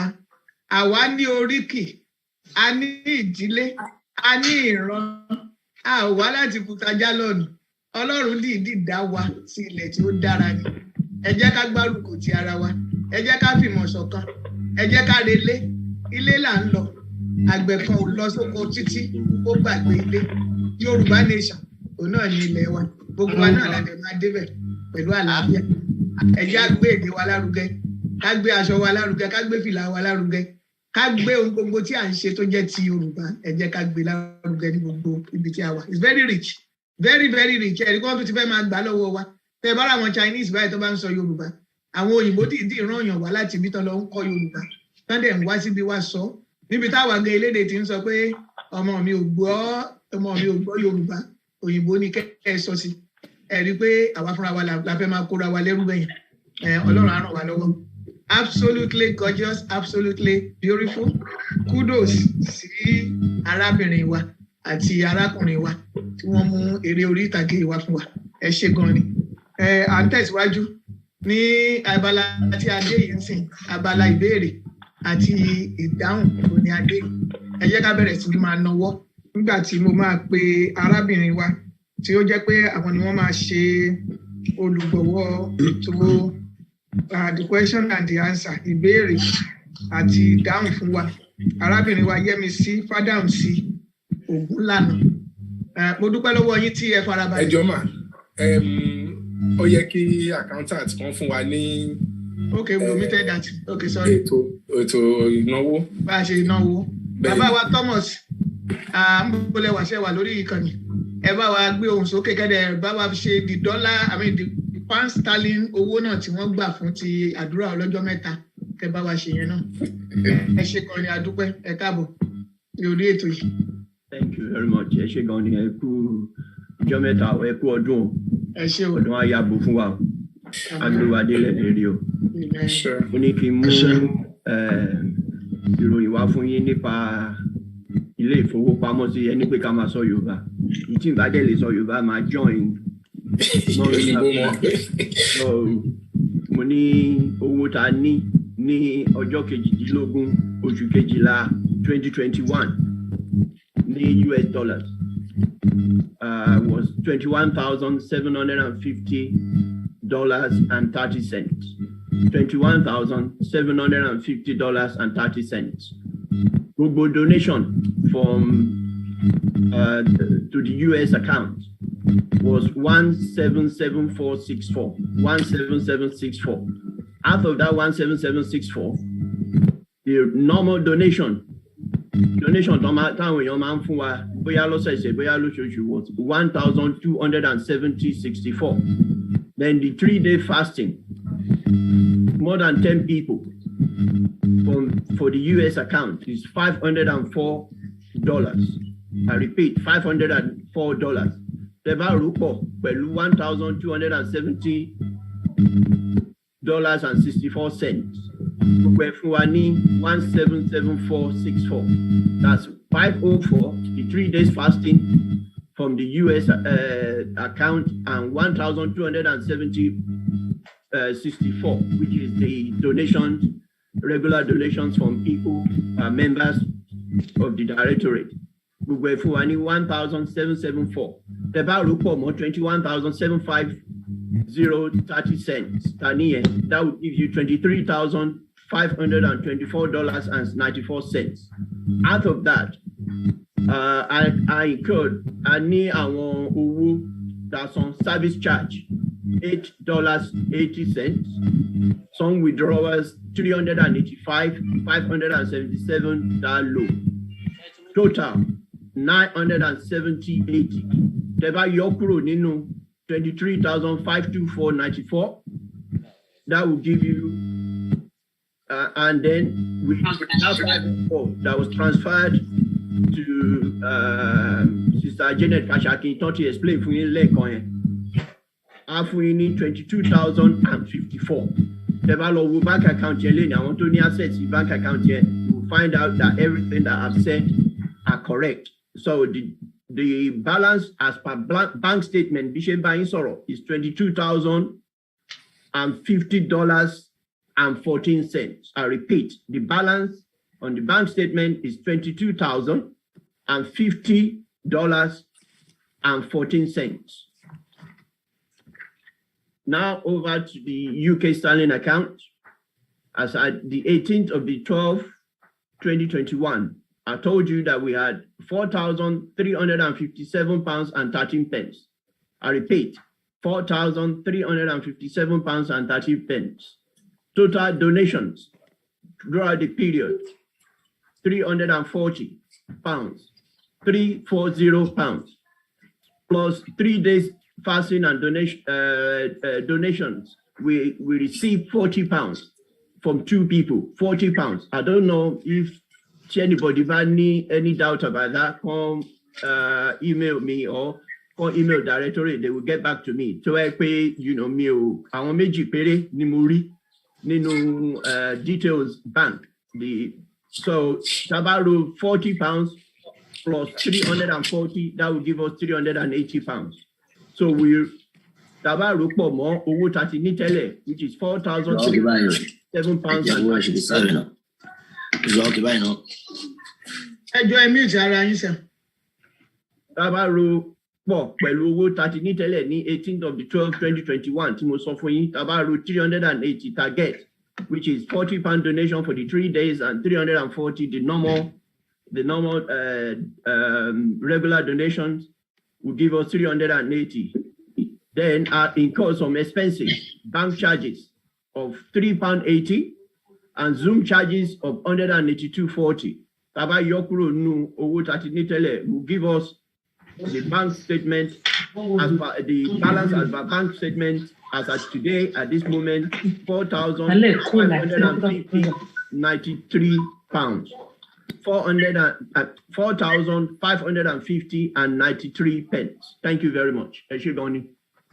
That's the end of my presentation. Eshe bàbá wa, ẹ kú iṣẹ́ takuntakun tí ẹ ń ṣe. Ọlọ́run á máa bá wa ràn yín lọ́wọ́. Mo fẹ́ share screen kan, my chat pẹ̀lú Chief Imam nípa owó tí wọ́n dárúkọ mi sínsìn tó fẹ́ kọ́ dárúkọ mi sọ̀rọ̀ owó. Bàbá wa yẹn ní nǹkan tí wọ́n send sí wa pé àwọn gba àdúrà lẹ́yìn tá a gba àdúrà wa tán pé wọ́n sọ pé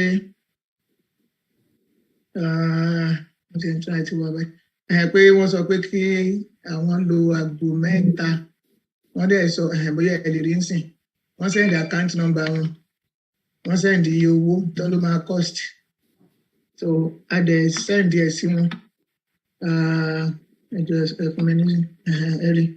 So wọ́n ní ká send ẹ̀ before it is too late. Mi ò mọ̀ tún mọ̀ yẹn bẹ́ẹ̀ tí mi ò fẹ́ pé nígbà tí gbogbo wa dẹ̀ ti ní owó tí a dá tí ò kí n ṣe owó directorate. Mi ò fẹ́ kó wá dàbí ẹni pé nígbà tí wọ́n send nǹkan kan ní nǹkan kan fi ṣẹlẹ̀. Pé ṣe bí owó ìṣèlú gbogbo wa la dá. Kí ló dé tí a ò lò ó nìyẹn. Àwọn náà kọ eléyìí o, I need 3, ẹ̀rí pé wọ́n ya ram. I need the 3 rams for special prayer for 3 days and fasting now before it's too late. Bàbá tẹ jẹ́ lẹ́sìn Muslim understand nǹkan tí wọ́n kọ yẹn bẹ́tà ju àwa lọ. Ṣùgbọ́n ti wá ní pé ẹ̀rí pé bàbá àwọn náà ni àwọn náà jókòó ibi tí wọ́n ti ń sọ ìyẹn tí wọ́n tún rìkọ́ọ̀dù wọ́n sẹ́yìn bẹ́ẹ̀ sí wa. Bí owó ṣe jẹ́ nìyẹn ọ̀rẹ́ wa gbọ́ orúkọ Janet Fashakin òun ṣàkàpọ̀ owó bàbá wọn ṣe ètò wọ́n ṣe máa rí gbà ní náírà ni wọ́n dẹ̀ change náírà yẹn ẹ̀rí nígbà tí a tètè fi owó ránṣẹ́ sí wọn wọ́n ní tí mo sọ fún wọn pé a lè má lè fún yín ní owó yìí o wọ́n sẹ́ndì nǹkan wọ́n ní kò burú tẹ̀rí wọ́n ti fọwọ́ lẹ́rán nígbà tún yá wọ́n tún sẹ́ndì nǹkan kan wọ́n lẹ́rìn pa wọn àbí nǹkan ò wá dé báyìí kí lè tún wọn ẹ̀rín pa wọn pé ó máa di pé àwọn ìjọba máa ta kìtì ọba ló ń kú ní Nàìjíríà ó máa tún di pé wọ́n máa tún jẹ́ pé àwọn ọmọ Yorùbá ni wọ́n tún máa ta kìtì ọbọ wọ́n wá pé àwọn èèyàn mo ní ẹ dákun o àwọn èèyàn ti fi owó ọrẹ sílẹ̀ ọjà kò fún bàbá tó ń bá wa gbà àdúrà kó má di pé ẹ̀rín ń pa wọn kó má máa rẹ́rìn láti ibi tán wà pé lórí iṣẹ́ mọ̀ wípé ẹni tí ò lè fúnni lọ́mọ ó lè pa ọmọ mọ́ni lọ́wọ́ ẹni tí ò lè fúnni lẹ́mìí ó lè gbẹ̀mí o ẹni tí ò lè fúnni ní nǹkan tó dáa ó lè ba nǹkan tó dáa jẹ́ ìsọpá àwọn nǹkan sọ bẹ́ẹ̀ náà ni ò pé àwọn tán bá consult tí wọ́n ní ká ṣe yẹn tá a bá sọ pé adẹ́jà kó má lọ di pé ó lè má lè ran ebi o ṣùgbọ́n àwọn tó bá lè ran yẹn náà nǹkan ara wa náà ni so bó ṣe jẹ́ nìyẹn ẹ̀yìn èèyàn wa etí owó lọ́nu ní owó ti Amẹ́ríkà tó jẹ́ 504 àmú 430 nínú ẹ̀ àsẹ́ǹdì ẹ̀ sí wọn so gbogbo owó tó kù ní ti Amẹ́ríkà ẹ bàbá mi yọ kúrò ẹ̀yìn tẹ́ ẹ mọ̀ ṣírò. $74 tí ó wà nínú àkáǹtì ti Amẹ́ríkà fún owó ti gbogbogbò tí kò kì í ṣe owó ti directorate tí directorate bá wa hold in trust torí pé kò tí ì sí àkáǹtì ti gbogbogbò yẹn fún ti àdúrà fún tàdúrà ni o kó má di pé bóyá èèyàn kan tó fẹ́ jẹran kó tó má sọ pé ká kówó wá àní kówó kankan lẹ̀ o so ya gbogbo àwọn ẹgbẹ́ tí wọ́n ṣe àdúrà yẹn ẹ tó lè rí owó kankan gbà nínú àkáǹtì ẹ ṣe àdúpẹ́ lọ́wọ́ yín dáadáa fún yín. That's part of transparency, Sister Janet. mi ṣe mo orúkọ tó ń pè mo ṣáà mọ̀ pé tẹ́ bá mi yọ orúkọ mi kúrò ní pé Janet gbowó. Ẹ ṣe púpọ̀ adúpẹ́. Ẹ ṣe torí ẹ dárúkọ mi so mo ṣe ní kẹfà ẹ bá yọ tèmi kúrò ń bẹ o. Accountability ló bá dé. Nǹkan tó bá dé nìyẹn o ẹ ṣe gan ni mo dúpẹ́ so lásìkò and credibility of the directorate. Okay, credibility of the directorate. Credibility of the directorate, yeah. Ẹ ṣe credibility and transparency and accountability. Ẹ ṣe àbábá mi ju gbogbo tìlìtì. Ẹ bá ṣe àti bá mi rọra yọ orúkọ tèmi kúrò mẹ́. Bàbá ni pé àbọ̀bọ̀ ti ṣòwò. Àwọn ẹ̀kọ́ ti sọ pé owó wọn náà owó jẹ wọn ni wọ́n ń jẹ owó wọn náà ná owó ni. Bàbá wa àwọn bàbá kan náà tó máa ń kówó jẹ Nàìjíríà ni wọ́n sọ pé ẹ ṣe àdúpẹ́ o bó ṣe nìyẹn o bí tó gbà nìyẹn o tó á dáa fún gbogbo wa lásìkò yìí ó dàbí pé is it not the time for question and answer at this time? The time for question and answer ò ní ó dòde ń sìn tó gbogbo wa ká bẹ̀rẹ̀ sí ni máa náwó nígbà tí mo máa fi ti ayọ̀tayọ̀ gbé ìyá wa wọlé nígbà tí èmi ń dágbére fún yín pé ó tún di ọjọ́ mẹ́jọ kọ́lọ́run kó má kọ àtúnrí wa ẹ ṣe. Okay, yeah, we go for the question and answer. Yeah. Okay. Ẹ káàárọ̀, ẹ káàsán, ẹ káalẹ́ o. Orúkọ mi ni Comrade Yemisi Fadansi Ogunlanu. Mọ́mí ìwà iṣẹ́ o. Ẹjọ́ máa ti pàdé àṣìṣe ẹjọ́ mo fẹ́ sọ nǹkan kan ẹ má bínú. Mo fẹ́ fàsìkò yìí dúpẹ́ lọ́wọ́ KOIKIMEDIA. Bá a ṣe ń sọ̀rọ̀ lọ́wọ́ ńgbà tá a wo sáìtì wọn. Àwọn tí wọ́n wà ń bẹ̀ tí wọ́n ń wò nǹkan tí à ń ṣe yìí. Wọ́n lé ní ǹjẹ́ 500 wọ́n lé ní 600 ní the last time tá a wò wọ́n. Wọ́n ní 1138 ní ìmọ̀ye tó máa jẹ́nsìn is 1208 now 1138 nígbà tá a wò wọ́n. Àwọn tó ń wo kinní yìí wọ́n ju 600 lọ. So ẹ̀rí pàwọ́ tá a ti ẹ̀wà náà lè yà àti ẹ̀kọ́ gbá kankan lẹ́gbẹ̀ẹ́ àwọn yẹn tí wọ́n ń wò. Inú wa dẹ̀ dùn kan máa wò torí gbogbo nǹkan ló transparent kò sí nǹkan kan tá a fi pamọ́.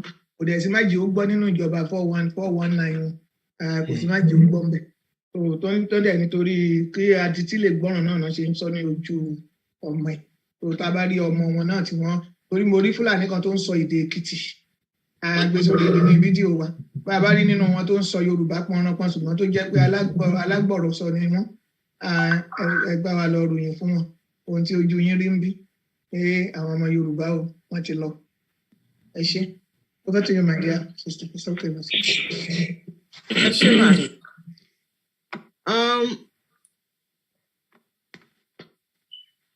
Dádì wa Ọ̀túnba Òsénì ẹ nawọ́ sókè ẹ béèrè question yín sà. Ẹ ṣé madam Zoom user. Yemisi Fadansi Ogunlanu. Sorry, mo need láti change the phone ẹ torí other phone ẹ ti ń gbóná. So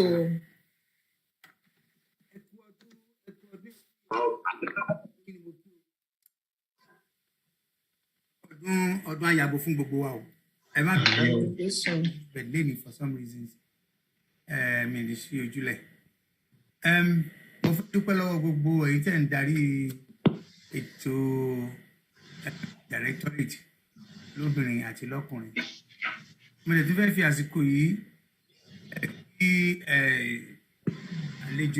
àlejò tẹ gbé wá láti bá sọ̀rọ̀ nípa ọ̀rọ̀ àgbẹ̀. Tòótọ́ Yorùbá ní ohun tó bá ń dunni ló máa ń pọ̀ lọ́rọ̀ ẹni. Èyí tó fi ń jẹ́ pé mo fi ń tẹ̀ láti náwó látara ọ̀mùtí rọ̀rọ̀ kan tó ń gun mí nú.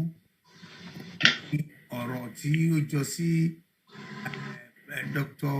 Aarinola nípa àgbẹ̀. Bẹ̀dí tó kan èmi ó bá the level of decadence ní ilẹ̀ Yorùbá. Bá ṣe rí tí wọ́n fún wa ní lecture ìwé a máa nídìí láti gbóhùn sókè fún àwọn èèyàn àbí láti pariwo kí àwọn èèyàn kan tún bá wa sọ̀rọ̀ nípa bí a ṣe máa bẹ̀ sí deal pẹ̀lú social problem ta ní Nàìjíríà torí ó fẹ́ ga jù pé èèyàn ti ẹ̀ ń wo oúnjẹ tó fẹ́ jẹ lọ. Láti oríṣiríṣi nǹkan tó ń ṣẹlẹ̀ kò ṣeé sọ rárá.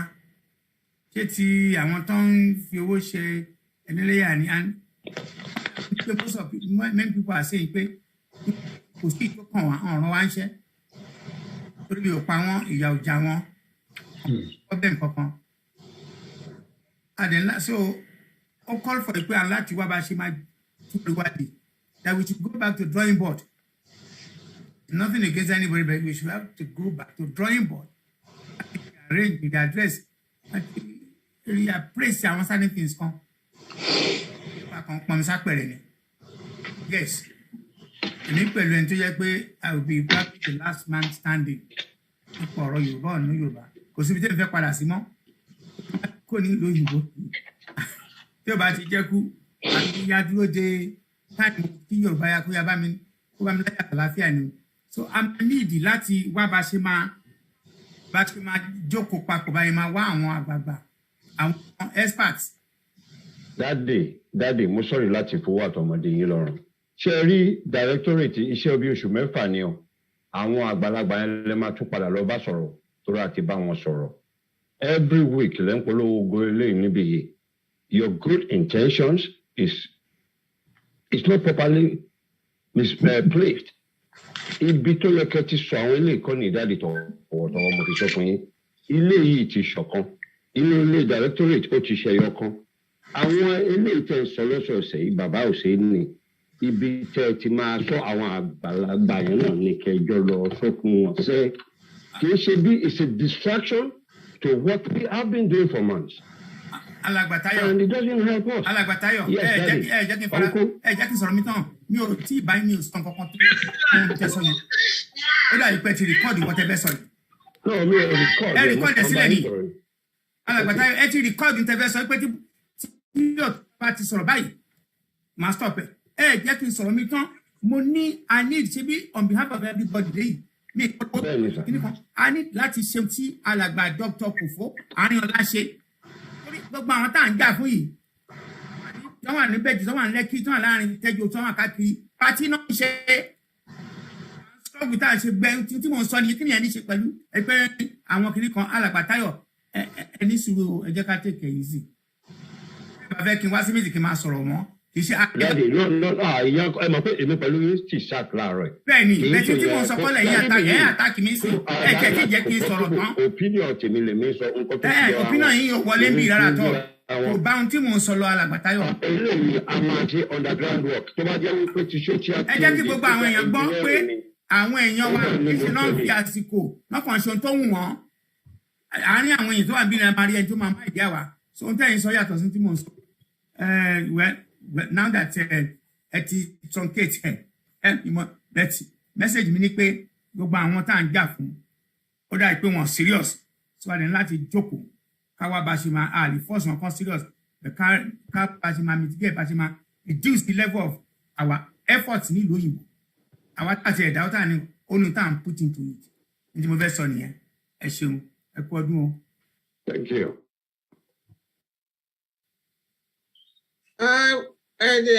Ọ̀rọ̀ tí dáàdì wa sọ kò ń ṣe question so mi rò pé ó lé anybody tó fẹ́ sọ̀rọ̀ sí yẹn ṣáàrí èèyàn kan tó fẹ́ dáhùn nǹkan tán sọ yẹn. Bàbá Òsínì wọ́n ti ń promote idea unity all along gbogbo meetings tàbá ṣe náà ti máa ń sọ̀rọ̀ unity but we felt honestly. Alàgbà Àdùmọ́sù ẹni tí yóò bá unity lọ ẹjọ́ ń tọrọ lọ́hùn kò bá unity lọ sà. Mo rí pé ibi tí ọ̀rọ̀ yẹn máa darí sí àdéhùn ìpè. Mo láwọn èèyàn wọ́n ṣe pàtí wọ́n waste owó wọ́n waste time.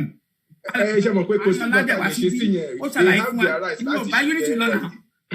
Wọ́n ní right láti ṣe nǹkan tó bá wù wọ́n and little persuasion la lè fún wọn tá a bá fún wọn tán bá gbà ọwọ́ wọn náà ló kù sí but tó bá tó àsìkò ọ̀rọ̀ á sọra ẹ̀. Ṣé ẹ rí pé kò bá unity lọ ẹ̀ yàtọ̀ different. It's all right ẹ ṣe sir. Thank you. Ẹ má worry. Thank you. Yes sir. Ó dáa ẹni tí ọpọ́n sún kàn ní bóyá dádì wa Adébáyọ̀ Kẹ́hìndé. I don't know if it's a mom or dad, but Adébáyọ̀ Kẹ́hìndé. Mú tara yín kẹ́ béèrè question yín. Okay, ẹ kúrọ̀lẹ́ o gbogbo lé. Ẹ kúrọ̀lẹ́ sà. ilẹ̀ Yorùbá ó gbé wa lórúkọ Jésù. Àmín Jésù. Question àbí suggestion àbí question dẹ̀ náà ní ká pè pé àmọ́ bóyá àwọn kan wà èmi ń fi ọ́ bóyá mo ń suggest bóyá káwọn kan wà tó jẹ́ pé wọ́n á apart from the fact pé gbogbo nǹkan tó ṣẹlẹ̀ nígbà tí bàbá wa Sunday Adéyẹmọ gbogbo ètò ìṣẹ̀lẹ̀ yẹn pé ó ti dàbẹ́ kó ti dá omi tútù sí ọ̀pọ̀lọpọ̀ láyà.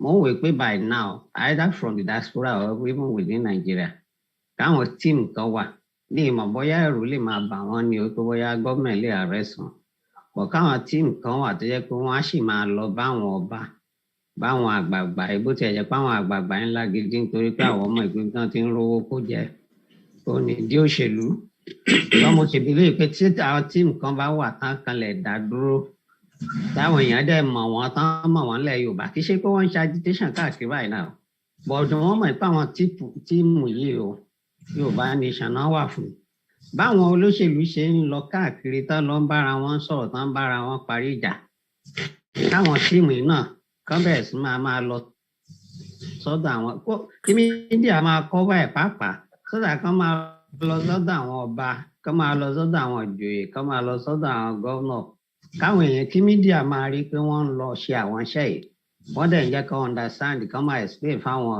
tó dàbẹ́ kó wọ́n tí ìjọbi tá à ń lọ yìí kán máa ṣàlàyé fún ẹ pé ó dáa Yorùbá Nation náà là ń fẹ́ ìdí tá a ṣe fẹ́ kẹ́ ẹ support wa because báwo olóṣèlú náà ṣe ń ṣe nìyẹn ẹwẹ tí Ganduje ìtọ́ṣà ìgbé dìde nìsín gbogbo nǹkan tó ń ṣe ní ìsìn àbí kí náà ń pe Àdàmú àbí kí náà ń pè tó ń lọ ń pẹ̀tù sáwọn politician lọ́kàn káàkiri that is what they do torí pé wọ́n mọ̀ pé àwọn Haúsá mọ̀ pé táwọn bá ti lè ṣe gbogbo yẹn opportunity àwa fáwọn láti tún lè dìbò tí wọ́n mọ̀ pé àwọn tó wà nílẹ̀ Yorùbá wọ́n lè pàpàgbà bọ̀dì fáwọn tàbí káwọn kan change so àwọn Haúsá ti bẹ̀rẹ̀ sí wọlé sí wọn lára láti lọ máa bá wọn sọ̀rọ̀ máa bá wọn parí ìjà bí ìgbà tán nífẹ̀ẹ́ wọn that is what they do so èmi ń wòye pé tá a bá láwọn tíìmù kan náà nílẹ̀ Yorùbá tó máa ń lọ káàkiri tí mídíà dẹ̀ ń cover ẹ̀ apart from tó wọ́n ń ṣe open campaign àwọn èèyàn tí mídíà bá ti ń gbé wọn á mọ̀ pé àwọn èèyàn sì ń sọ̀rọ̀ Yorùbá káàkiri wọ́n ń lọ káàkiri láti rí àwọn tó yẹ kán rí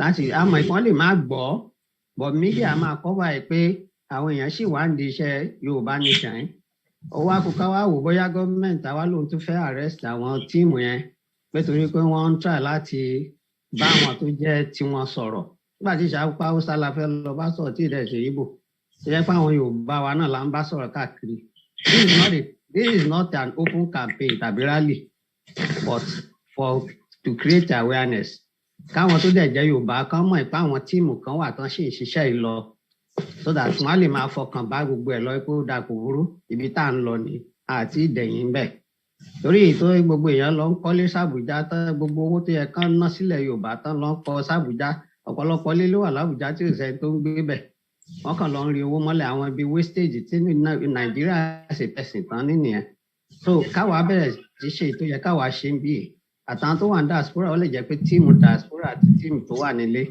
náà máa ṣe kínní yẹn àwọn awareness á dẹ̀ máa wà tá máa create ọ̀dọ̀ àwọn media ìpá àwọn èèyàn ń lọ báyìí o wọ́n tún ti lọ sílùú yìí o wọ́n tún ti lọ sọ́dọ̀ Aláàfin o wọ́n tún ti dọ́dọ̀ Ọ̀nífẹ̀ o so media máa cover àwọn èèyàn á dẹ̀ máa mọ̀ pé nǹkan kan ṣì ń lọ that is my own suggestion for now mo rẹ̀ mi ò mọ ìhà tí a máa fẹ́ kọ sí ṣá Ọlọ́run àwa pẹ̀lú wa. Madam C. Yes sir. Ẹ káàárọ̀ mà ẹ jẹ́ kí n dá àwọn olóòdì ẹ̀. Okay sir. Dáàdi wa ẹ ṣe fún ìbéèrè yín gẹ́gẹ́ bí ìmọ̀ràn. Ẹ jẹ́ bá mute àwọn distraction lẹ́yìn. Dáàdi wa ẹ ṣe gan fún ìmọ̀ràn àti ìbéèrè yín nípa àwọn tíìmù. Ọlọ́run ní excuse me Yorùbá ní òòṣà tó bá lè gbà mí ṣe mí bó ti bá mi ó ní ọ̀rọ̀ àwọn ọba tẹ́ ẹ sọ èmi ò mọ̀ bóyá ní tí nǹkan tó ń lọ bá àwọn ọba èmi ò dẹ̀ rò pé ọ̀dọ̀ àwọn ọba ló yẹ ká máa kó irú gbogbo àwọn ìní báyẹn sí láti máa lọ ṣe awareness gbogbo awareness tí mi rò pé ó yẹ ká máa ṣe é sẹ́yìn ó ní fún gbogbo àwọn ọmọ ìlú a ti mọ for the most part direction tí àwọn ọba ń lọ àti padà tó máa lọ síbẹ̀ bí ìgbà tó lù ẹ́ ń fi ara ẹ̀ ṣe ẹlẹ́yà ni. ẹjọ sá kì í ṣe àwọn ọba nìkan o àtàwọn politician. ẹ mú sùúrù sà ẹ mú sùúrù àwọn ọba ni ẹ fi bẹ̀rẹ̀ so ìyẹn ni ó kọ́kọ́ get attention mi sí náà tá a bá yọ tàwọn ọba kúrò ìdáhùn mi á yàtọ̀ because tá a bá yọ tàwọn ọba kúrò pẹ̀lú directorate in particular àti àwọn ẹgbẹ́ kéékèèké míì tí directorate náà wọ́n mọ̀ nípa ẹ̀ wọ́n ń ṣe all kinds of awareness ní ground level láti jẹ́ kí àwọn ọmọ Yorùbá ní location 419 mọ̀ pé Yoruba Nation now no turning back ni number one and then secondly no election in 2023 so a ní àwọn teams lóríṣiríṣi tó ń ṣe gbogbo awareness yẹn a dẹ̀ tún ń ṣe ètò láti kó àwọn ọmọ ọjọ́ láti tún máa ṣe awareness fún gbogbo àwọn yẹn but tó bá jẹ́ pé tàwọn ọba ní èmi fún gẹ́gẹ́ bí ẹnìkan èmi ò lọ́wọ́ sí because a ti mọ ibi táwọn ọba ń lọ lágbà tá a ti ń pariwo tá a ti ń ké tá a ti ń rọ àti ìrí ọba kan tó dìde pé mo wà pẹ̀lú yín àbí òye yín so nígbà tá a bá ní team èèyàn ẹjẹ sọ pé bí 100 tá a wá kó gbogbo wọn tá a kó wọn sínú ọkọ̀ tá a lọ dọ̀bálẹ̀ ní ilé ọba tó bá òtí rẹ̀ ní ṣẹ́kùn tó bá ṣẹ́kùn á ló ń gbọ́ àǹfààní wo láti ṣe fún ọmọ ìlú tá a lè mú àwọn 100 yẹn tá a lè pín wọn káàkiri àwọn orílẹ̀-èdè ọmọ Yorùbá káàkiri láti máa lọ ṣe awareness pé ọmọ Yorùbá ní a ṣe Nàìjíríà mọ́ kò dẹ̀ ní sí election ní 2023 èmi rò pé ibi tó yẹ ká máa da gbogbo àwọn energy wá sí nìyẹn yàtọ̀ sí pé ká máa lọ bẹ àwọn olóṣèlú àwọn àgbààgbà tẹ bá tún wo ìròyìn tó ti ń jáde gbogbo àwọn tá à ń wò lókè gẹ́gẹ́ bí àgbààgbà lèmi káwọn sí o because wọ́n bá jẹ́ àgbààgbà ni orí Nàìjíríà kò ní wọ́ bó ṣe wọ́ ṣe notice nǹkan tí mo sọ pé orí Nàìjíríà kò ń ṣe orí ọmọ Yorùbá orí Nàìjíríà ló wọ́ nítorí pé àwọn àgbàyà ló pọ̀ tó ti ń rọ̀ Nàìjíríà. bọ́rọ̀ mi ṣe rí nìyẹn sá. alàgbà Stephen mo sorry láti stop mi ọba kan wá sí meeting wa ní every Saturday. momentẹ́ ń sọ. wọn kàn bójú wọn síta ni o. ẹ mú sùúrù a lè generalize ẹ. Yes sir. ẹ permit me sir à ń recognize wọn ṣé tí máa ń sọ pé ọba irú àwọn ọba tó máa ń wà yẹn ní location 419 àgàn pàápàá èmi rò pé àwọn èèyàn máa kà wọ́n kún àwọn làá kà wọ́n kún ní gbìmọ̀ wa nítorí pé wọ́n máa ń yẹ wa sí ṣùgbọ́n gbogbo tá bá sọ pé ọba mi ò fẹ́ máa dárúkọ ni ẹ mọ àwọn ọba tó yẹ kó sáré dìde nílẹ̀ Yorùbá àwọn yẹn lèmi ń rìfáàsì ọ̀rọ̀ mi yé mi mo dẹ̀ mẹ́tẹ̀ ń sọ a dẹ̀ ń fi ìfún gbogbo àtọ́ wọn kàn àkànfẹ́ máa dárúkọ wọn ni mo wọ́n dáadáa iṣẹ́ adúpẹ́.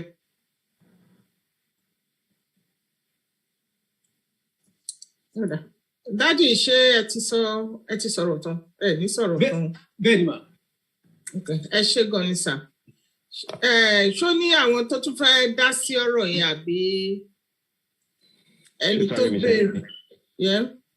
bẹ́ẹ̀ ni mo ti. Sister Yemisi, mo fẹ́ pé ara òfin wa ní pé àwọn tó bá ní ìmọ̀ràn kan máa fi sórí ìkànnì àwọn tó bá ní question ìbéèrè kan máa béèrè ìbéèrè kan dẹ̀ ní nǹkan tó ní ojú 60 seconds lọ ẹni tó bá fẹ́ gbà wá nímọ̀ràn we welcome that because kò sẹ́ni tó mọ̀ tán àbí observation tẹ́ bá make ẹ jọ̀ọ́ fi sórí ìkànnì torí ọjọ́ ṣe é mú sí lókun ẹ ṣé. wọ́n ti gbọ́ bẹ́yẹn so ẹni tó máa béèrè question ẹni tó sọ pé òun ní ìbéèrè yẹn jù ẹ lọ́wọ́ yín sókè sódà máa lè kọ sílẹ̀ tó bá kà. ọwọ́ mi ti wà lókè látẹ̀kan ọwọ́ mi ti wà lókè látẹ̀kan. ẹ̀yin kọ́kọ́ lẹ nọwọ́ àwọn tó nọwọ́ pọ̀ mú pé oríkálùkù gẹ́gẹ́ bí ó ṣe nọwọ́ ni. all right ma. Okay. Ẹni tó kàn sí ni mi ò mọ̀ bóyá dádì wa ní Ilẹ̀kùn Ayọ̀ Ọlábànjí Abraham. Oyèbánjí Abraham. Okay. Ìbéèrè mi. Ẹ̀yin náà ni ẹ̀yin ló kàn nìyẹn, so ẹ béèrè question yín sir. Ìbéèrè mi méjì ní under 60 seconds tó fún wa náà ni màá fi béèrè méjèèjì. Àkọ́kọ́, awareness tí àwọn tó wà ní diaspora tí wọ́n create. Èmi observe pé ó pọ̀ ju àwọn atálà wà lé gan lọ láti ìgbà tí wọ́n ti mú bàbá wa sí ibi tí wọ́n wà tó ti ń sinmi yẹn torí mi believe wọ́n ń sinmi ni síbi tó wà ńbẹ̀. So orí ọ̀fẹ́ tí ẹ̀yin tẹ́ wà ní diaspora ní láti máa wọṣọ awareness Yorùbá nation ìlú wa tá a fẹ́ àwa tá a wà ń bí òní. And aṣọ yẹn ṣe pàtàkì báwo àti pé iṣẹ́ wo ni àwa tá a wà ń lé ń bí àtẹ̀yin tẹ́ wà ní diaspora iṣẹ́ wo ni ẹ̀ ń ṣe lórí ẹ̀ tá a fi lè ní access àti wọṣọ yẹn because a ní ẹ̀tọ́ sí láti ṣe nǹkan tó ń wà láti bọ òfin ìjọba location 419 yóò gbà wá láàyè. That is number one. Kí ni nǹkan tí a lè ṣe tá a lè fi rí aṣọ yẹn wọ̀ because anybody tó bá wọn lè gbé wọ́n máa gbé níbi táwa wà bí. And again ẹlẹ́ẹ̀kejì ìbéèrè mi ni wípé mo ń gbọ́ awuyewuye mọ̀ pọ̀rọ̀ òkèèrè tí ò bá lé ó máa dín and lórí race tá à ń rìn yìí pẹ̀lú àwọn àwẹ̀ tá a gbà sẹ́yìn. Èmi tún wá ń gbọ́ awuyewuye pé wọ́n ní wọ́n ti sọ ọ̀rọ̀ kan lábẹ́lẹ̀ pé ó di 2023 after election tá a believe pé kò lè host which is my own belief pé kò lè host. Pẹ̀lú ọlọ́run but báwọn náà ń gbìyànjú tiwọn wọ́n sáré tiwọn and they are doing all things láti make sure báwọn náà achieve aim wọn. So kí ni iṣẹ́ tá à ń ṣe lórí ọ̀rọ̀ bàbá wa Adéyẹmọ níbi tí wọ́n wà yẹn lórí ìjáde wọn? A ti ṣe ọ̀pọ̀lọpọ̀ iṣẹ́ o, a ti gbàwẹ̀, a ti gbàdúrà, a ti náwó but ṣé ó tún láwọn nǹkan míì tá a sì tún ń ṣe fún freedom wọn tí mo fẹ́ béèrè nìyẹn tí ò wọ́n sáwà mọ́. That's my two questions. Okay. Barrister Ogedengbe, ẹ dáhùn question yẹn. Yeah, thank you. Brother wa tẹ sọ̀rọ̀ tó ń sìn yìí. Ṣé rí nípa ti aṣọ wíwọ̀? Kì í ṣe àwa tá a wà ní diaspora nìkan là ń wọṣọ. The Directorate a ti kópa nínú rally lóríṣiríṣi. Tá a dẹ̀ bá pẹ̀lú orí ọ̀fẹ́ Ọlọ́run àwọn èèyàn wa tí ó yẹ pé specially a ní team tó jẹ́ pé bóyá Èkìtì ni o, Èkó ni o, Abẹ́òkúta ni o, Ìbàdàn wọ́n ń lọ wọ́n dẹ̀ ń wọṣọ awareness tí ò sí nǹkan kan tó ṣe wọ́n. Ṣé rí kò sófin ní Nàìjíríà tó ní kéèyàn má wọṣọ?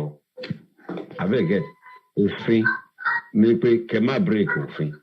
Abẹ́gẹ́ tẹ́ ẹ bá wọṣọ etí ọlọ́pàá tó bá mú yín pé wọṣọ gan irọ́ ni wọ́n ti ṣe fún àwọn ìṣòbò àwọn iPod gbogbo wọn tó ń mú kò sí ilé ẹjọ́ tó máa gbọ́ wọ́n fi wọ́n lẹ̀ náà ni. And àwa gan lè nìyí a gbọ́dọ̀ ní ìgboyà a little bit. Wọ́n ní mi ò lè wá kú kì í joyè ilé bàbá ẹ̀. Àbí gẹ́gẹ́ bí àwọn àgbàlagbà ṣe sọ tó tó bí òwe mi ò lè kú kì í joyè ilé bàbá ẹ̀ o. Àwa náà láti gbórí síta. Tá a bá lè sọ̀rọ̀ Yorùbá ní àìlè sọ̀rọ̀ níbẹ̀rẹ̀ orí burúkú.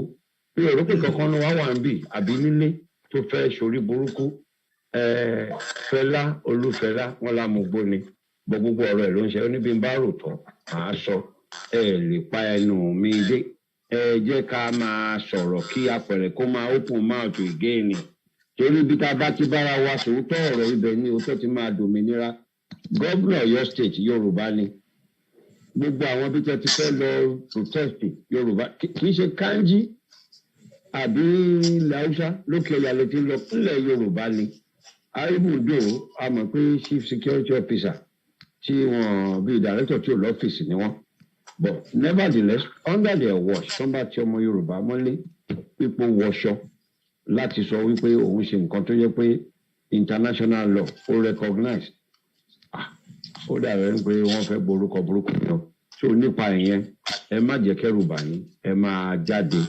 Àyàtọ̀ fún yẹn in the past àwọn tí wọ́n fi tán dá tí wọ́n dẹ́rù bà àtàwọn tó tì mọ́lé pẹ̀lú oore ọ̀fẹ́ Ọlọ́run àti àtìlẹ́yìn àwọn èèyàn ní Directorate a rí wọn gbà sílẹ̀ o. So ó jẹ́ ṣókí nínú ọ̀bẹ oge fún ìbéèrè tí mo fẹ́ fún yín. Thank you. You're welcome, sir. Sister Faransi. Yes, sir. Ẹ jẹ́ máa jẹ́ kémi náà ta ọ̀rọ̀ díẹ̀ sí nǹkan tí barrister ti sọ.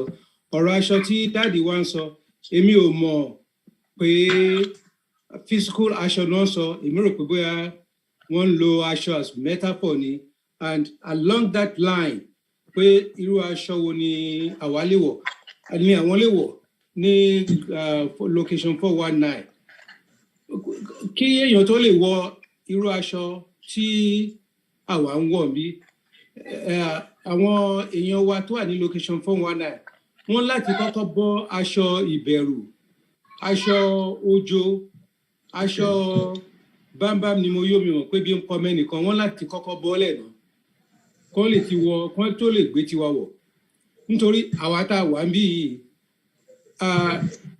bámbám la yó ṣùgbọ́n àmọ́ àwọn ò ní ìwà ìmọ̀tara ẹni nìkan la ṣe ń ja ìjàngbara fáwọn èèyàn wa tó wà ní location 419. Ọlọ́run má dẹ̀ ṣe ọmọ Yorùbá ní abúbabẹ ni má ṣe gbìjà. Nígbà tí àwọn èèyàn wa tó bá ń sọ pé àwọn ti yó, àwa diaspora là ń dá ogúnlẹ̀, àdá ogúnlẹ̀. So láti dáhùn ìbéèrè wọn síwájú sí i, tí wọ́n bá fẹ́ gbé aṣọ tiwa wọ̀ ní location 419, àwọn ọmọ Yorùbá wọ́n láti kọ́kọ́ bọ́ aṣọ ìbẹ̀rù, aṣọ wọ̀bìà, aṣọ ojo, aṣọ ìmọ̀tara ẹni nìkan. Ọlọ́run á sì wá fi ìbùkún sí láti fún ọ ní aṣọ ìgboyà tí wọ́n máa wọ̀ káàkiri gẹ́gẹ́ bí barrister ṣe sọ láì ní ìpalára. Ẹ ṣé àdúpẹ́. Ẹ ṣé sà. Ẹni tí question tún kàn ní bàbá wa Ajílété. Bàbá wa Ajílété. Emma, ìbéèrè tèmi is directed to Dr. Aarinola because ìgbà tí wọ́n ṣe ètò fún wa tí wọ́n bá wa sọ̀rọ̀, wọ́n dárúkọ àwọn nǹkan tí ó lè mú development wá fún Yoruba Nation. Ìbéèrè náà ni pé ṣé a ní ó lè ṣe ká bẹ̀rẹ̀ how to achieve the development plan for Yoruba Nation, àbí a ní láti dúró until we achieve Yoruba Nation first, because development plans typically take 5, 10, 20 years before they are realized. A ní láti dúró until we get Yoruba Nation before we start to pursue our development agenda. That's number one. Number two, central to within 60 seconds, not stop. And I'm saying within 60 seconds. Central to agitation for Yoruba Nation is insecurity in Yoruba land. Correct. Àwọn kan jáde recently ipe àwọn ti develop app kan tó ń pè ní pàjáwìrì. Ǹjẹ́ anybody lè sọ̀rọ̀ lórí app yìí? Ipe is something that should be patronized by every right-thinking Yoruba for the security of prospective Yoruba Nation. Ẹ ṣé. Ẹ ṣé sir. Dádì wa Dr. Kofo wọ́n ní ẹ̀yin náà fẹ́ kí ọ̀nà béèrè question yẹn lọ́wọ́ ẹ̀. Church wa on sir.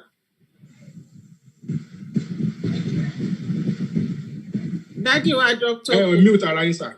Unmute yourself sir. Yes. Kí ni pàjáwìrì yẹn màá kọ́ dáhùn ìbéèrè kejì lákọ̀ọ́kọ́. Àmọ́ bí kí ni ẹ̀ ṣe wà secure sí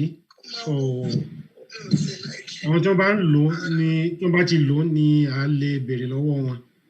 Nǹkan tá a lè try ni because without trying we may not know how it works. I think there must be security protection already installed to make sure that it's only Yorubas. So, fún ìbéèrè yín àkọ́kọ́, yes, development can start now. Why I say that is that when ayagbe ajadun inkalama jeki aja togbe. Yes, the way I see it, like for example, people are not going to farm any longer. How? If I'm thinking that if we have say 20 able-bodied persons, instead of roaming about in the city, they can go and acquire, let's say, 20 acres of land, for example, hypothetically. Like each one has 1 acre of land. They plant their crops there, and in rotation, they go there to monitor, to make sure that no invader comes to their land until they harvest the crop. Another group of people, they have it over there. Once all our forest is cleared for agriculture, which we can harvest, process, and send off for export. And again, our people are hungry now. So if they can produce food there, so that will be part of ongoing process of industrialization, like this cassava, for example.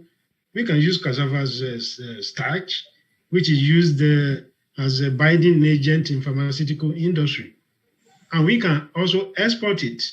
Then we can use as a feed to our poultry farm, and so on and so forth. You may not need to wait, because actually doing that process, and each local government, each youth, each adult, they go and farm as a cooperative system, and they are breaking this. So if our forest is clear and used, so there won't be any hiding place for any invader. So I mean, that's one of the practical methods we can use to get rid of those troubling us on our land, pending the time that we have our nation. I don't know whether I answer your question satisfactorily. Yes, sir. But in because prior to you giving us this lecture, our group can work to produce what they call development agenda for Western Nigeria. It has been 10 years now that they produce this something. We haven't seen anything that we actualize that done agenda, development agenda for Western Nigeria. So the question is, my bro. Mr. Ogedegbe, am I interrupted? Joy inquiry? No. More contribute to Okay. So the point I'm trying to make, because you made fantastic proposals, sir, doctor, and some of these, things that you mentioned, they are not easy to achieve, unless we collaborate with the people that we assume are not working towards a realization of Yoruba nation. For example, infrastructure. You mentioned infrastructure. Do we know how much it costs to execute infrastructure? There are millions of dollars, and we need the people that are custodians of our money to cooperate with us to link every. My brother, I'm sorry. Unfortunately, 60 minutes is koja. That's a follow-up. What better address is Dawn Commission. That was most of the programs that you were talking were conceptualized by Deepo Famakinwa of blessed memory, right? And the head office is in Cocoa, so we know about it. But Nkoti, Dr. Aarinola so to Tony. But basically, Nkoti, Dr. Aarinola so. These are the things. So as long as Tabawa, London, Nigeria, Riche, Poporo, they know one reverse development in southern Nigeria. What they build, they make up for around local, yeah. So in so done some of the things. All I've been got about we can only build on a very good foundation, but rather see. Yoruba Nation, only Dr. Aarinola in his presentation. Now she mentioned the imperativeness of Yoruba self-determination.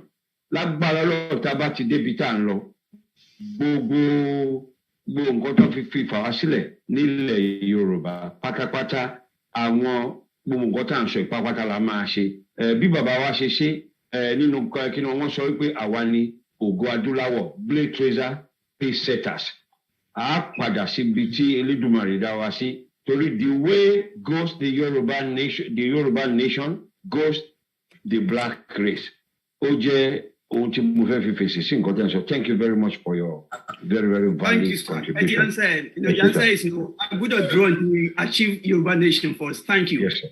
Thank you. Yeah, please, I'm sorry to interrupt. This guy, Agilete, can you tell us where you're from in Yoruba land? Because you've got an Hausa accent. Make yourself clear on here right now.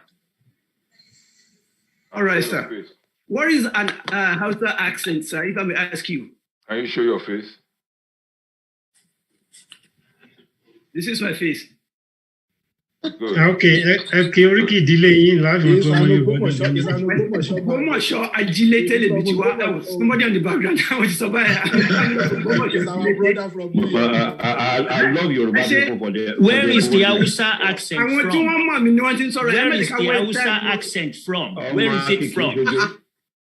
Wọ́n lè gbé nílé Hausa now. Hold on. Let him make that clear himself. Let him say it himself. That he's schooled there. Let's listen. Excuse me, sir. Emma de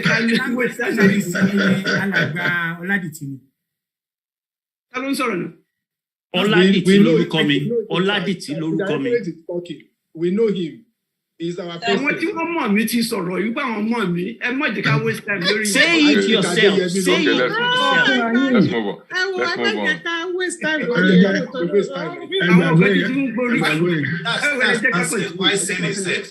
I don't think I've said anything that is controversial that will warrant you asking whether or not I stayed in the north. What is wrong with that? It is okay. It is well, sir. We are moving on. We are moving on. Let's move on, please. The next person, I'm calling the next person, please. Yes. I mean,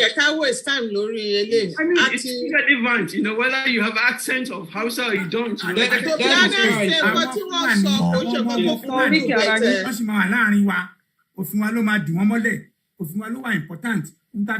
Very important.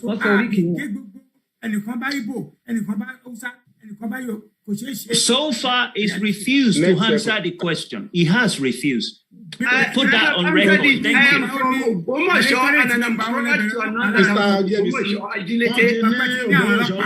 Hi, George. The next person, please. The next person is Mr. Akim Olajide. Otherwise, I need to be 60 fellow. Mr. Akim Olajide ẹjọ́ mute ara yín. Ẹ kú lé gbogbo ẹ̀yin bàbá mi àti ìyá mi.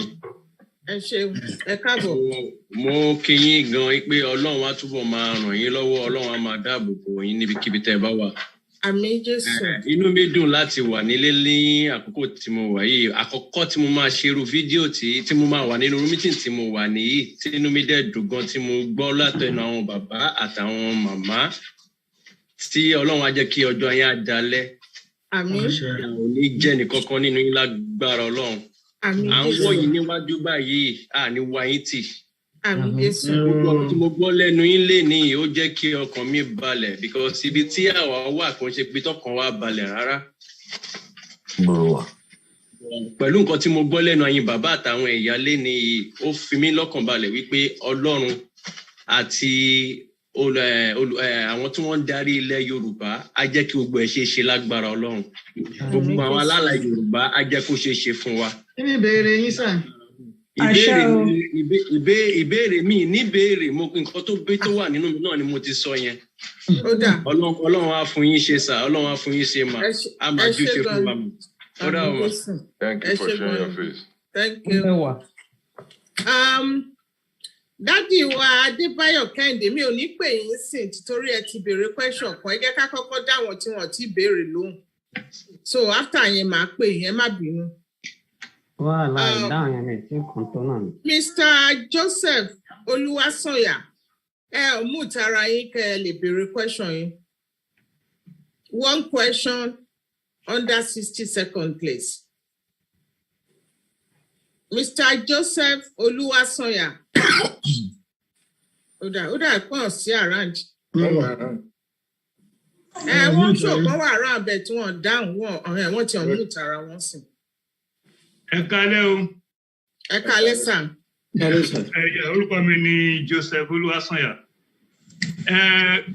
Ìbéèrè tèmi ni pé recently, I think within the last 1 week, incident kan ṣẹlẹ̀ l'Ékòó tó jẹ́ pé gómìnà Lagos State àwọn kan dédé wá láti Abuja wọ́n dẹ̀ wá bí sígi area kan ní Lagos State. Gómìnà dẹ̀ débẹ̀ ó dẹ̀ ń bèèrè lọ́wọ́ pé ta ló rán yín wọ́n dẹ̀ sọ ẹni ní ẹ̀fọ́ntì láti máa sọ fún gómìnà pé kò ní láti máa bèèrè lọ́wọ́. So my question is,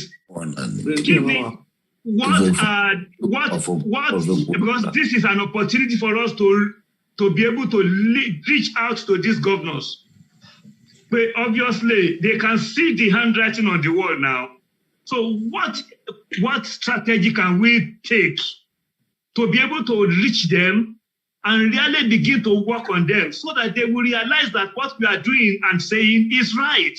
They should support us, whether, openly or discreetly, so that, we'll be able to move the whole Western region forward. Question me here. God bless you. God, sir. Barrister Odumosu.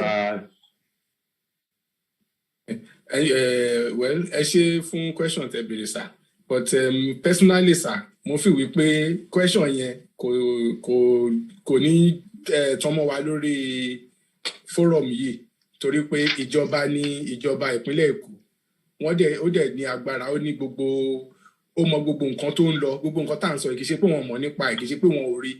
So tán bá dẹ̀ fira wọn lẹ̀, tán bá jẹ́ kí àwọn Fúlàní fún wọn máa ṣe yẹ̀yẹ́, ó kù sí wọn lọ́wọ́, ìjọba ni ó dẹ̀ ní gbogbo agbára executive power tó lè lò.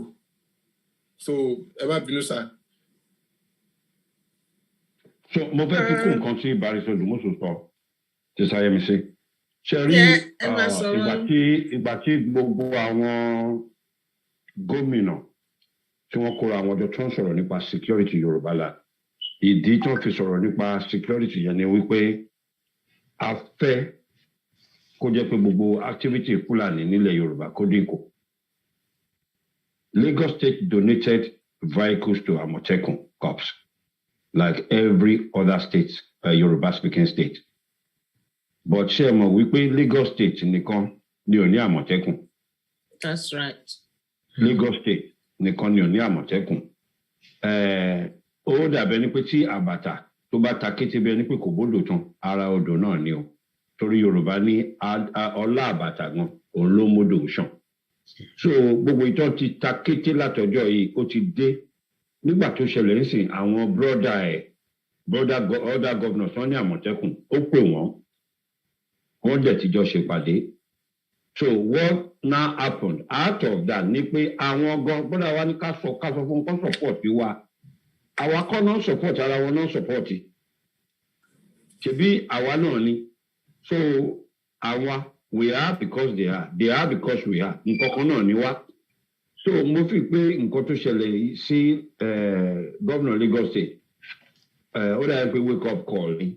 Ìgbà míì wà tí nǹkan burúkú máa ń ṣẹlẹ̀ kí dáadáa kí ó lè tẹ̀lé. And ìròyìn tí mo kà lónìí mo rí pé campaign ó ti bẹ̀rẹ̀. Àwọn gómìnà àwọn náà mú òótọ́ wọ́n lè fi sínú tẹ́lẹ̀.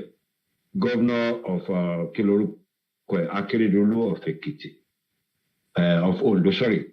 He said, as long as táwọn èèyàn bá ń jẹ màálù, wọ́n máa tálíkà ni. Kí ni ìyẹn mi? Ọ̀rọ̀ ọlọ́gbọ́n ló sọ. Ọ̀rọ̀ ọlọ́gbọ́n lówelówe là ń lùlù àgídìgbò ni pé ẹ yé ra màálù wọn mọ́. Àbí? So àwọn gómìnà wa wọ́n mọ nǹkan tó ń ṣẹlẹ̀. Kì í sì ta ṣẹ̀ṣẹ̀ tí máa ṣe bọ́. Àbẹ́tùtù àbá máa gba bíríbírí àwẹ̀ lórí tiwọn. Ó ti ṣẹlẹ̀ nísìnyìí. A ní fídíò kan tá a share láàrin Èkó lọ́sàn gangan tí ó ṣẹlẹ̀ nígbà tírú àwọn ọmọ kékeré ń dàgbà ní Nàìjíríà náà yìnbọn léèyàn. Ogun ò ṣẹlẹ̀ wọ́n declare ogun àwọn wo ló ṣe Fúlàní ni wọ́n. so mo fi pé àsìkò tí gbogbo wọn brain wọn tán ti suspend yẹn àsìkò tó máa release ẹ̀ lélẹ́yìí and kọ́ńdẹ̀ gbọ́ nǹkan tá kéré dúdú náà tún sọ ẹ̀yẹ jẹ màálùú mọ́ kì í ṣe dandan ẹ̀ tẹ́ bá pèsè pàtí tí ò bá lè bá yín jẹ kó èkó kó má wà kò jù yẹn lọ. ṣé wọ́n tẹ̀ máa ń ṣe pátí nínú lójú ogun ni ogun jà wọ́n ẹ̀dẹ̀ ń tún lọ pátí ó máa yé wọn last yé wọn. ẹjọ́ Mr. Yemisi, let me contribute something.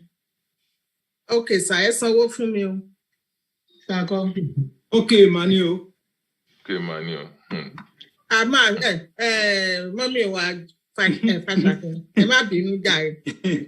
Ẹ ti di ọkùnrin takuntakun nìyẹn. Ó lágbára.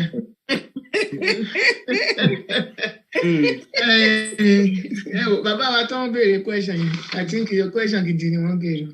Wípé we may use this opportunity láti leverage gbogbo nǹkan tó ń lọ.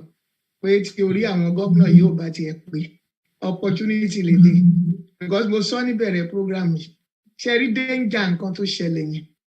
Ó ju gbogbo bá a ṣe ń wo yẹn lọ. Mo sọ pé ṣe mọ̀ pé àwọn tó surround àwọn governors wọ̀nyí, àwọn tó ń fi ṣe security wọn, they are federal agents. Federal agents ló dẹ̀ wá rí dínkù wọn. Tọ́ bá láwọn fẹ́ lo position wọn bíi governor, wọ́n máa naked wọn ni, so to say. Because ẹnu kan sọ pé kí gbogbo àwọn security wọn yẹn kán report l'Abuja ni. Wọ́n á dá wọn sílẹ̀. And wọ́n lè arrest wọn tí ò ní sí any hesitancy. Àmọ̀tẹ́kùn tẹ̀ ń wí, Àmọ̀tẹ́kùn is a paramilitary. Wọn kì í ṣe military. So tó bá ti lè sọ pé káwọn military nínú àwọn security wọn pé kán kúrò lọ́dọ̀ wọn. Àmọ̀tẹ́kùn kéré. Gbogbo àwọn Àmọ̀tẹ́kùn yẹn wọ́n máa round wọn up ní ilẹ̀ tí nǹkan tó máa lè ṣe. So àwọn gómìnà wa, they need to wake up. Ó dàbí pé wọ́n kàn pé wọn síbẹ̀ ni, wọn yìí lè reason. Because these things we have seen, even way before now, pé ibi tí ọ̀rọ̀ yìí ń lọ nìyẹn. And I wrote something on my Facebook. Mo ní Buhari, ó fún wọn ní 24 hours pé kán restore VAT. Ọ̀rọ̀ yìí is all about VAT. VAT, value added tax tí wọ́n sọ pé àwọn withdraw ní south west. Nǹkan tó ń fa gbogbo kìíní yìí ni. Mo sọ ń gbà yẹn mo ní ibi tí ọ̀rọ̀ yìí ń lọ tí wọ́n bá múra dáadáa. Àwọn governors wọ̀nyí lójú wa náà máa arrest wọn gbà tó bá yá. Wọ́n máa wá flimsy excuse láti máa arrest wọn. So mi tiẹ̀ tí mọ̀ pé nǹkan tó máa tètè máa yá báyìí ni. Tó máa rí dínkù governor Èkó publicly like that. Tó wá ń sọ pé I'm going to make 2 phone calls tó fi fẹ̀yìn rìn kúrò mbẹ̀.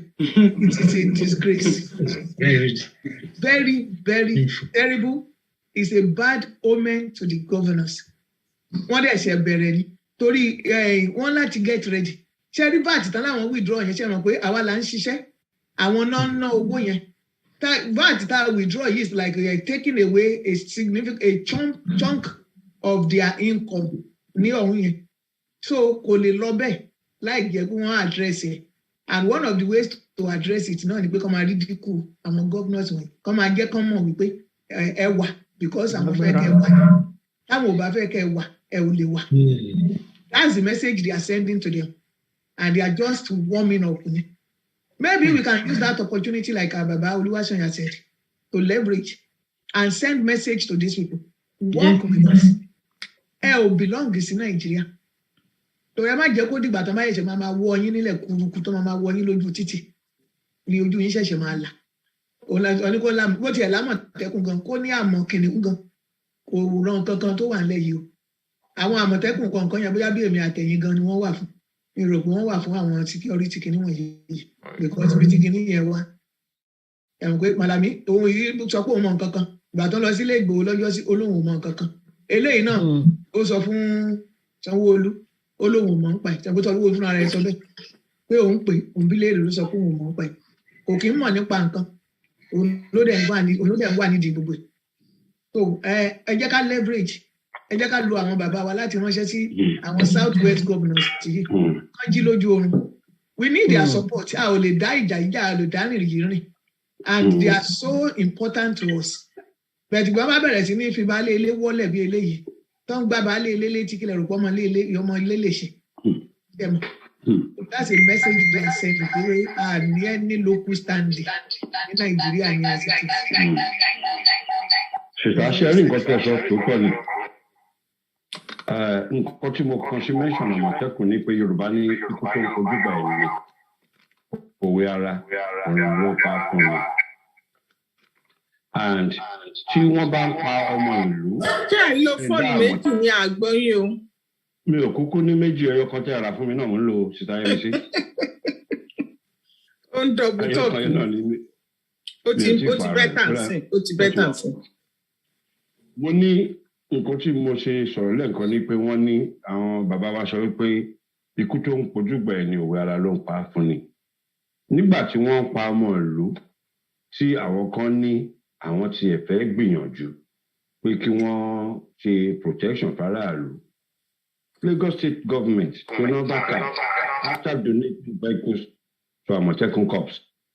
Àmọ̀tẹ́kùn bẹ́ẹ̀ ṣe sọ kékeré ló jẹ́ nínú iṣẹ́ security. Àmọ̀tẹ́kùn tí ò lè gbé firearm ó ní ó level ìbọn tán lè gbé. So tá a bá sọ̀rọ̀ security kékeré ni wọ́n bọ̀ nígbà tí Lagos State ẹ̀ ní àwọn ò nídìí láti dáàbò bo àwọn tó ń bá wọn ṣiṣẹ́. Ta ni aláṣẹ Èkó security officer Èkó wọn approve àmọ́ wọn donate people. They didn't have budget for Àmọ̀tẹ́kùn ní state wọn. So tẹ́ ẹ̀ bá protect aráàlú ó dáa pé nemesis yẹn ìgbà míì wà tó jẹ́ wípé irú kan báyìí láti ṣẹlẹ̀ kan ọgbọ́n. But tá a bá bá wọn sọ̀rọ̀ wọ́n ní ẹni abáwí ọba jẹ́ ọgbọ́n ni. And sometimes wọ́n ní the person the gods will kill. It will first make mad. Maybe it is time for their insanity to be cured. Ẹni tó bá létí bọ̀ mo mọ̀ pé àwọn ìránṣẹ́ wọn náà máa wà láàrin wa kẹ́ bá wa sọ fún wọn torí ó ń bọ̀ àwọn náà ń dẹ́dì. Mo fẹ́ sọ nǹkan kan fún nǹkan tí Dr. Janet sọ. Ṣé mọ̀ pé wọ́n ṣe the same thing fún Olúrótìmí àbí kí lorúkọ ẹ̀ Akérédolú tán withdraw gbogbo àwọn ọlọ́pàá àti àmì kúrò ní Ondo State. Ó dẹ̀ kó àwọn Àmọ̀tẹ́kùn jáde. And it does work. Àwọn Àmọ̀tẹ́kùn ń ṣiṣẹ́. So èmi kàn believe wípé wake up calls ní eléyìí tó ṣẹlẹ̀ sí. Ó dẹ̀ dáa ká rán wọn létí àwọn governors yẹn ká rán wọn létí torọ́ ti jẹ màálù gbàgbé. So we still need àwọn àgbà wa náà kọ́ lọ bá wọn pé ẹ dúró náà ẹ ti ń ṣẹlẹ́yà ó ti tó time kẹ́ rántí pé ilé ti yá. Wọ́n lè má rántí lóòótọ́ torí gbogbo wọn ti jẹ màálù tán ṣe hàn tú sí lára.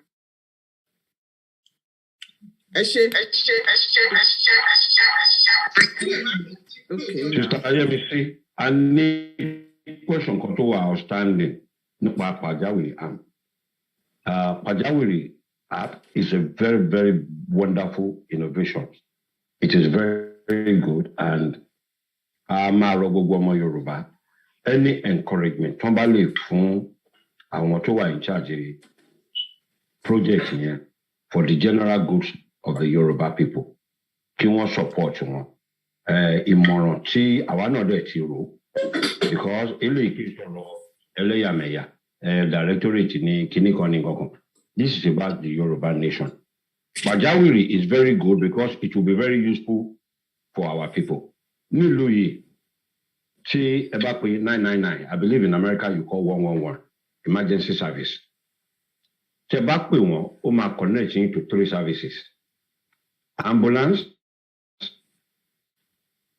fire brigade, and the police. Mẹ́tẹ̀ẹ̀ta. The only thing tí pàjáwìrì tó gbọ́dọ̀ ní sílẹ̀ tí mi ò mọ̀ bóyá ti ní are the logistics.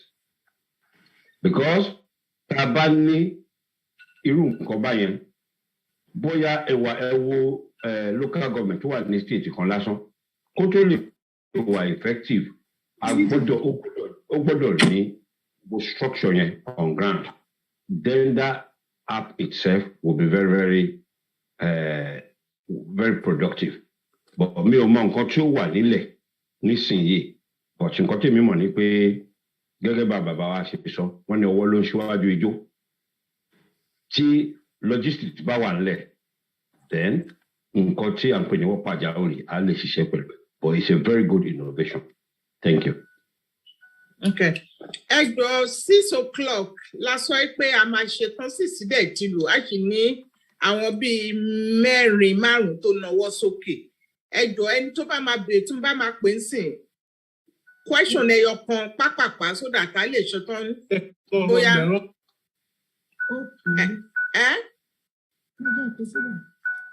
ẹjọ́ mi mọ̀ bóyá Mr. ni Delix Otto Dennis Octo Dennis Octo.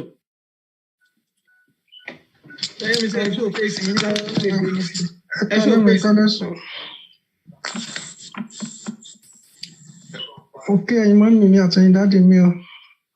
Ẹ kú iṣẹ́ takuntakun mọ́ náà pé gbogbo wa lérè o, àníṣe lásán. Ẹ jọ̀ọ́ nǹkan méjì mo kàn fẹ́ sọ. À ń sọ pé kò ní sí election. Ẹ jọ̀ọ́ ẹ jẹ́ ká gba print house sílé tó lè dáwà permanent tá lè sáàfù gbogbo south west ilẹ̀ wa. Permanent printer ẹni wípé wọ́n ṣe lè máa print bill poster because ó wà most important lórí ọ̀rọ̀ tó wà nílẹ̀ yìí. Tá bá ní Stanley tó bá ń báyọ̀ print yẹ wọ́n lè print sí millions so a lè distribute sí gbogbo state a máa lẹ̀ tí àti ẹ̀ sọ pé a fẹ́ pariwo pé a fẹ́ ṣe rally bẹ̀ tí poster yìí bá wà ń ta tó bá full everywhere ìyẹn gan tún lè yìn long way so ẹ jẹ́ ká bá ṣe fẹ́ ṣe èyí ó ṣe kókó so ohun tí mo ní kí n sọ nìyẹn ẹ ṣé mọ̀.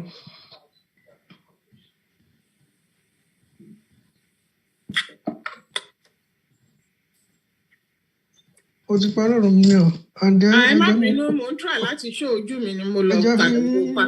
5 seconds mọ̀ ẹ jọ̀ọ́ mọ̀ ní yàrá wàyí any minute tẹ́ bá fẹ́ ṣe ń ṣe máa take decision within 30 minutes because bẹ́ẹ̀ ṣe ń take pé ọ̀rọ̀ ẹ lọ́ǹgì àwọn ọ̀tá wa náà ń pick ìkọ̀ọ̀kan méjì mẹ́ta nú ẹ̀ so ẹ jẹ́ ká ṣe nǹkan wa ní cut so ká lè mọ ibi tí à ń lọ so ẹ jọ̀ọ́ ó ṣe kókó ọlọ́run ara gbogbo wa lọ́wọ́ ẹ ṣé mọ̀ àdélẹ̀ ilẹ̀ ilé wa láwà àgbà kọ́kọ́rọ́ ilẹ̀ wa láyà àtàlàfíà àmì Jésù ẹ jọ̀ọ́ mi ò torí mò ń try láti change over fóònù mi ó kàn ń gbóná ni mi mọ̀ nǹkan tó ṣe wọ́n lénìí so mi mọ ìbéèrè tán béèrè ṣẹjọ ṣé ìkan lára àwọn panelist wa lè dáhùn question ẹ. nǹkan tó ń béèrè ìmọ̀ràn náà gbà wá wọ́n gbà wá nímọ̀ràn wípé so possible without rally or not and I think brother wa ẹ ṣé gan dáàtọ̀ tó pé ọgbọ́n ìtàn láyé ká wa lọ ṣáájú ilé ọ̀run ẹnìkan ọ̀dọ̀ mọ́ pẹ̀lú bẹ́ẹ̀ ṣe sọ yẹn I'm sure that we at the directorate will consider that àwọn ambil tá a máa ń ṣe fún rally ni maybe irú nǹkan tẹ́ sọ yẹn nísìnyí is very good ó wá látọ̀dọ̀ ọmọ Yorùbá fún ìdàgbàsókè Yorùbá and we will present it to the appropriate quarter and it will be considered. Ẹ ṣé gan, thank you very much, brother. Ẹ ṣé barrister. Ẹ jọ̀ọ́ Mr. Niyi Ọláfẹ́mi ẹ jọ̀ọ́ 30 seconds one question ẹ ṣé gan. Ẹni Ọlálẹ́mi lórúkọ mi Ọlálẹ́mi lórúkọ mi ẹ ṣé fún opportunity tẹ fún mi Yorùbá mi ò dámọ̀ dáadáa ṣùgbọ́n máa gbìyànjú Ìjẹ̀ṣà ní mi rè ó dàbí pé Mrs. Fáṣákẹ́ nìkan ni mo rójú ropá ní tí mo ti mọ̀ rí lórí àpàdé ní New York ní September. Ẹ ti ń lo 30 seconds yín tán. Fún àwọn tó kù ní 1 minute mọ́ anyway nǹkan tí mo fẹ́ sọ ni pé. Ǹjẹ́ Anjọ́lá mi àbí kí ló ti rí kó tó ti rí? Ní táìmù ni ẹ̀yin náà lẹ́nu pé ká ṣe tán ní 6 o'clock àti kọjá 6 o'clock. Àpàdé ní New York ní September ma Mrs. Fáṣákẹ́. Àwọn kan jọlá yín for 72 hours. Okay ma nǹkan tí mi fẹ́ sọ ni pé gbogbo àwọn rally tí olóyè Sunday Igboho àtàwọn tó kú tán dìde ní Nàìjíríà nígbà sí ẹ̀yìn.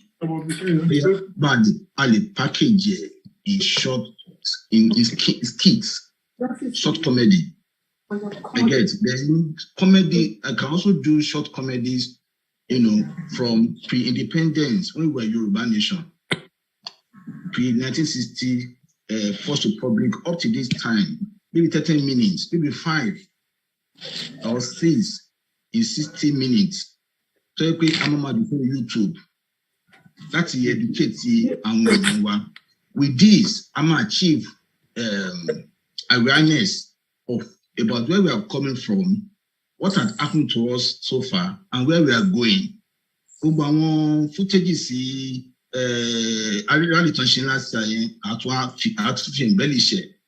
achieve 2 things. One, actually create awareness through social media without people putting foot on the ground. Then actually generate income through it, through downloads. You know, I'm not an expert in that area. By the time we, put out to this, contaminating the majority, so that we will not rely only on contributions from members to sustain this advocacy. Thank you. Ṣé kí wọ́n fi nọ́mbà wọn sí orí chat so you can get in touch with them? I think it can private chat me. Not only that, Cherry Nkoteso Eshigo, thank you. Ishe Yoruba ni and Ole Sishe. Bogo materials they need. Koiki is here in the house.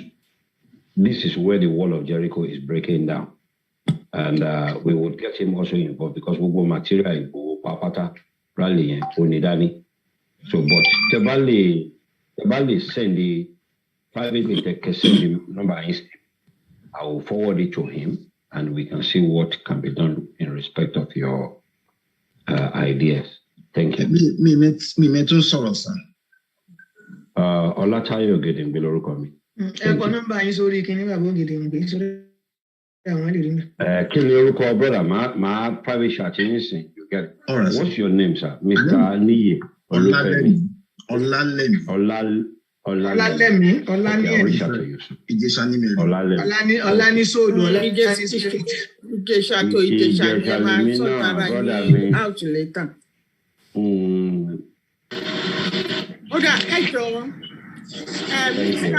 Mr. Prince, Tunji, you need the last person. Any to back to what's okay, because I'm at Tokuron saying. The next person, Timak Bensi, ni Solu Dada Kayode. Dauda, sorry. Solu Dauda Kayode. Soliu Dauda.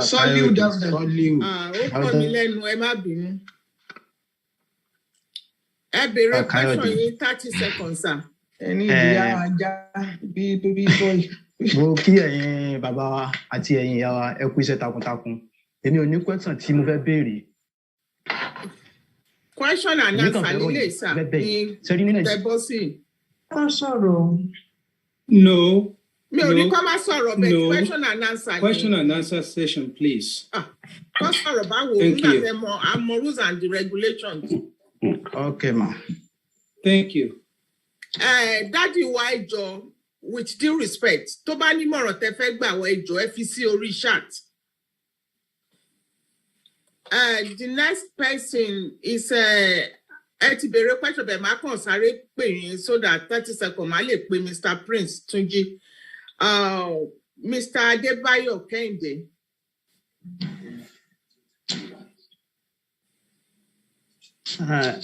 Ẹ ṣe olóòtú inú mi dùn pé ẹ pè mí gẹ́gẹ́ bí ọ̀rọ̀ tí mo ṣe sọ lẹ́ẹ̀kan mo mọ̀ pé àwọn awareness ń lọ káàkiri but mo ṣe ń try láti sọ and mo ṣe ń suggest mo ń béèrè fún assistant láti ọ̀dọ̀ ẹ̀yin èèyàn láti make sure pé àwọn nǹkan tá a bá ń ṣe iṣẹ́ à ń jẹ́ kí awareness wà kó fúnpùn báwọn politician ṣe ń ṣe rally tán ṣe ń lọ káàkiri tán bára wọn sọ̀rọ̀ káwa náà ṣì máa kì í ṣe dandan kó jọba kì í ṣe dandan kó jẹ́ ìjòyè ó lè já àwọn olórí ilẹ̀ wa let us make sure pé nǹkan kan wà táwọn èèyàn fi mọ̀ pé Yoruba Nation agitation is still on. That is what I'm insisting on. And ó dẹ̀ ní àwọn reasons mo ṣe ń sọ pé mo mọ̀ pé ọ̀pọ̀lọpọ̀ kan ti die down láti ìgbà tán ti mú bàbá Sunday Igboho. But we still need it. Tó dẹ̀ máa wà open tí ò ní jẹ́ secret thing tàbí káwọn kan ń lọ lábẹ́nú àbí kọ̀rọ̀. káwọn mídíà dẹ̀ máa gbé all the time. Nǹkan tí mò ń try láti sọ nìyẹn kì í ṣe dandan kó jẹ́ ọba kì í ṣe dandan kó jẹ́ joyè àmọ́ pé wọ́n corporate. Ó dà pé wọ́n ti dá yín lóhùn question yẹn lẹ́ẹ̀kan. Èèyàn kan dẹ̀ ti tún wá tán sọ pé wọ́n kàn máa ṣe bí àwọn comedy nǹkan. So ara question yín náà nìyẹn kí awareness lè máa lọ. Ẹ ṣe gan ni. So wọ́n máa àwọn directorate á tún find the ways to sort things out. Kó ló wá ràn wá lọ́wọ́. The last person I will call will be Fúnmi, Mọ́mì wa Fúnmi. Mú tara yín kẹ́ béèrè nǹkan tó fẹ́ béèrè mà 30 seconds. Okay, tí wọ́n bá síbẹ̀. Mr. Niyi Ọlálẹ́mí, ṣé ẹ sì tún fẹ́ béèrè question nítorí ẹ tún náwó? Mọ́mì wa Fúnmi, ṣé ẹ ṣì wà ń bẹ̀? Kò sí question and answer mọ́, àwọn èèyàn kan tó kù bẹ́ẹ̀ yẹn wọ́n sọ̀rọ̀, wọ́n ti ọ̀mú ìtara wọn. Ṣé ẹ fẹ́ béèrè question ni mà? Hello. Hello. Yeah. Ọkùnrin kò ń ṣobìnrin. Okay. Ẹ béèrè question yìí 30 seconds. Ẹ jọ̀ọ́ ẹnìkan sọ̀rọ̀ lẹ́ẹ̀kan nípa wípé nípa nǹkan tó ṣẹlẹ̀ lẹ́kọ̀ọ́. So ẹ jọ̀ọ́ mo fẹ́ bẹ̀ àwọn directorate wípé kán support ẹ pẹ̀lú lẹ́tà. Àwọn lẹ́tà tó ṣe táwọn government bá rí láti sọ wọ́n jí wọ́n ti sùn. Wọ́n jọ because àti àwọn directorate tó ń fún wa ní directive nígbà yẹn wípé ká jáde lọ́rìn tí wọ́n fẹ́ wọ́n sọ pé kẹ́bọ̀dì máa jáde lọ́rìn COVID-19 tó fẹ́ plan against Yoruba land.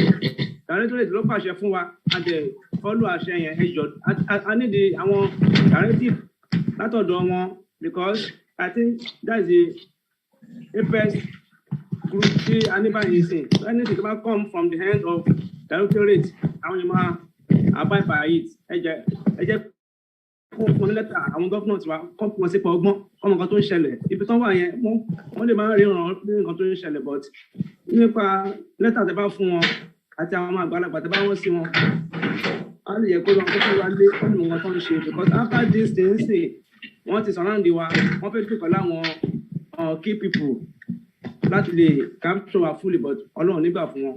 That's my question and my advice. Ẹ ṣe gan ni. So kò sí question mọ́ o.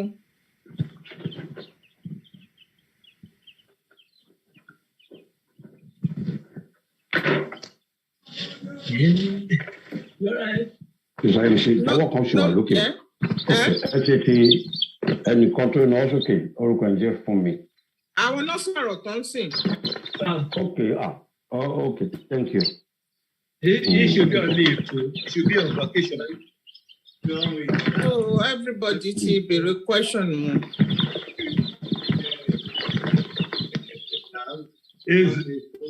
Easy. Programmer.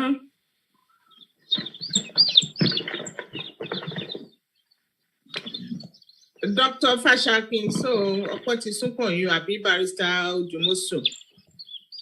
Ṣé Barrister Ojumosu ni àbí mi ò pẹ̀lú available. Ó lára ń pẹ́ ìta ló wà ní both of them. Bàbá Fálétí ni o. Bàbá Fálétí. Okay, Daddy Fálétí, both of them. Ẹ ṣé àdúpẹ́. Yes, sir. It is a honor to be called to give a vote of thanks this morning. And I want to take this opportunity to welcome each and everybody, the Yoruba Nation in general, the Global Directorate in particular, for your leadership, for your presence, for your relentless service to the self-determination effort. I know the tremendous activities that we have put together day in, day out, year in, year out, to keep this self-determination effort afloat. We cannot afford to draw back now. We've come so far, but we still have a little road to go.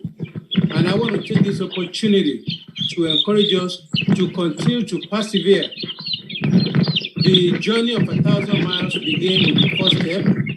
Please, can we mute?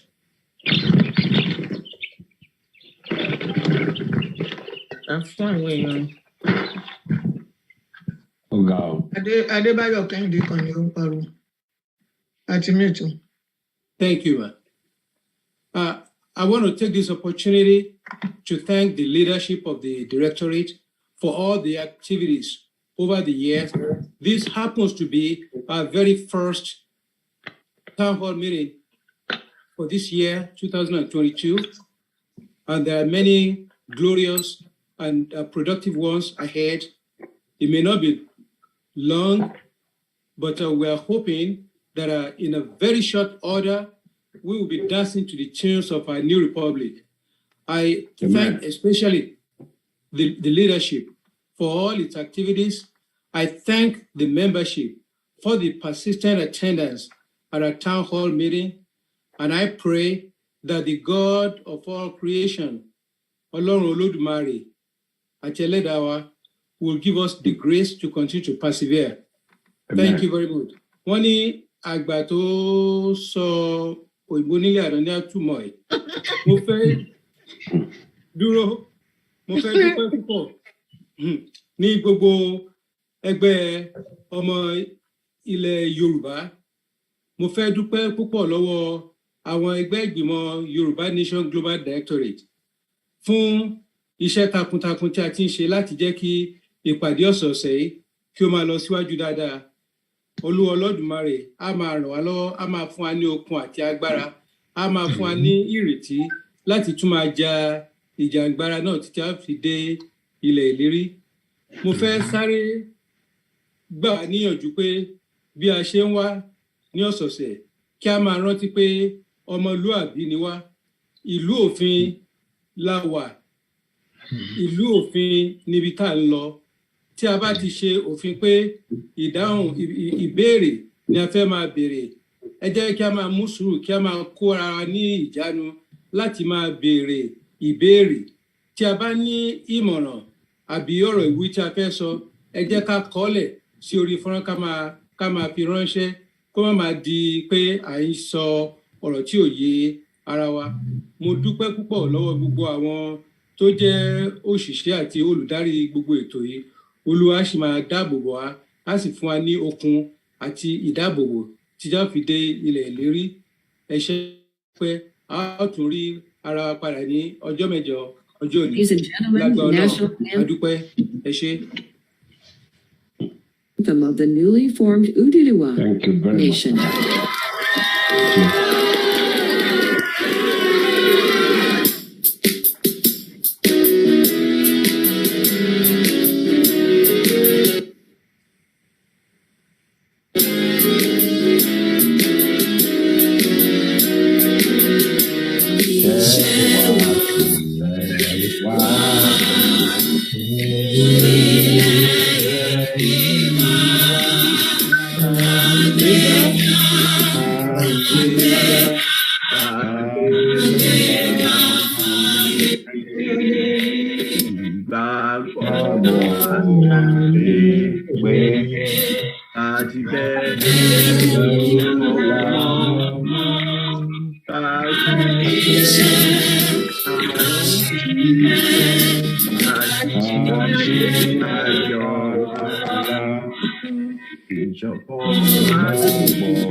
Àwa ni ìmọ́lẹ̀ ògo adúláwọ̀. Ẹ ṣeun.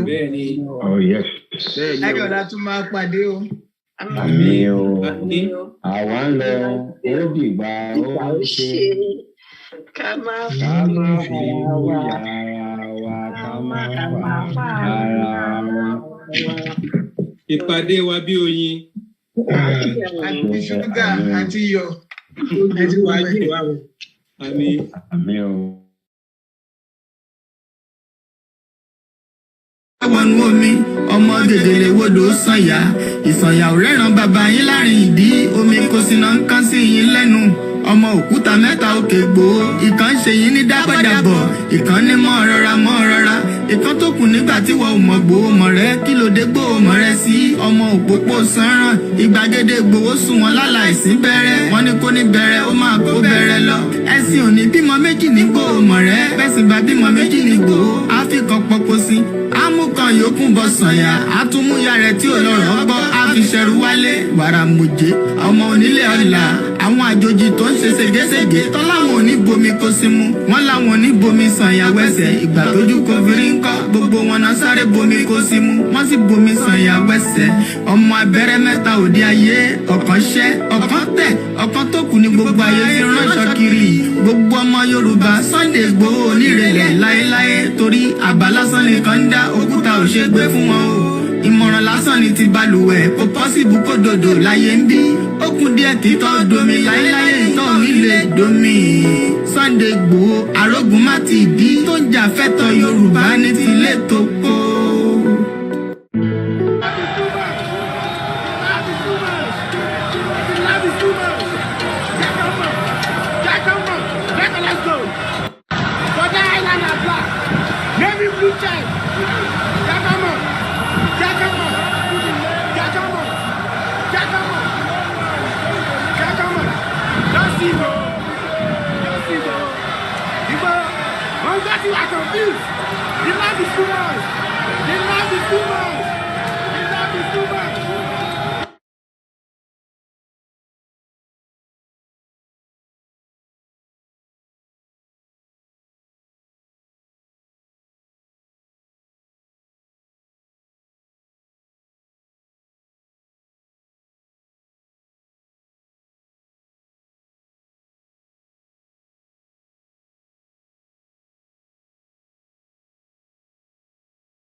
Ìran ọmọ Yorùbá ọlọ́pọlọ pípé ọ̀mọ̀wé ń bẹ àgbẹ̀ ń bẹ iṣẹ́ ọnà ń bẹ kákónimọ́ra ìwà ọmọ Yorùbá ni kápọ́nlélé káyẹ́ni sí iṣẹ́ ọmọ Yorùbá ni ká sọ̀rọ̀ tútù tó yọbi lápò ọmọ Yorùbá ló ní òwe ìbáwí ọmọ Yorùbá ló pa òwe ìkìlọ̀. Òwe ìwúrí ọmọ Yorùbá ló pa lọ́rọ̀ bá sọnù òwe la fi wá. Àkàlò èdè ń kọ́ ọmọ Yorùbá ló lò. Ibi gíga ibi gíga gíga ọmọ Yorùbá yóò máa lọ. Ibi gíga gíga lẹ́tí máa rọ́mọ Yorùbá. Ibi gíga gíga lẹ́tí máa rọ́mọ tuntun wá.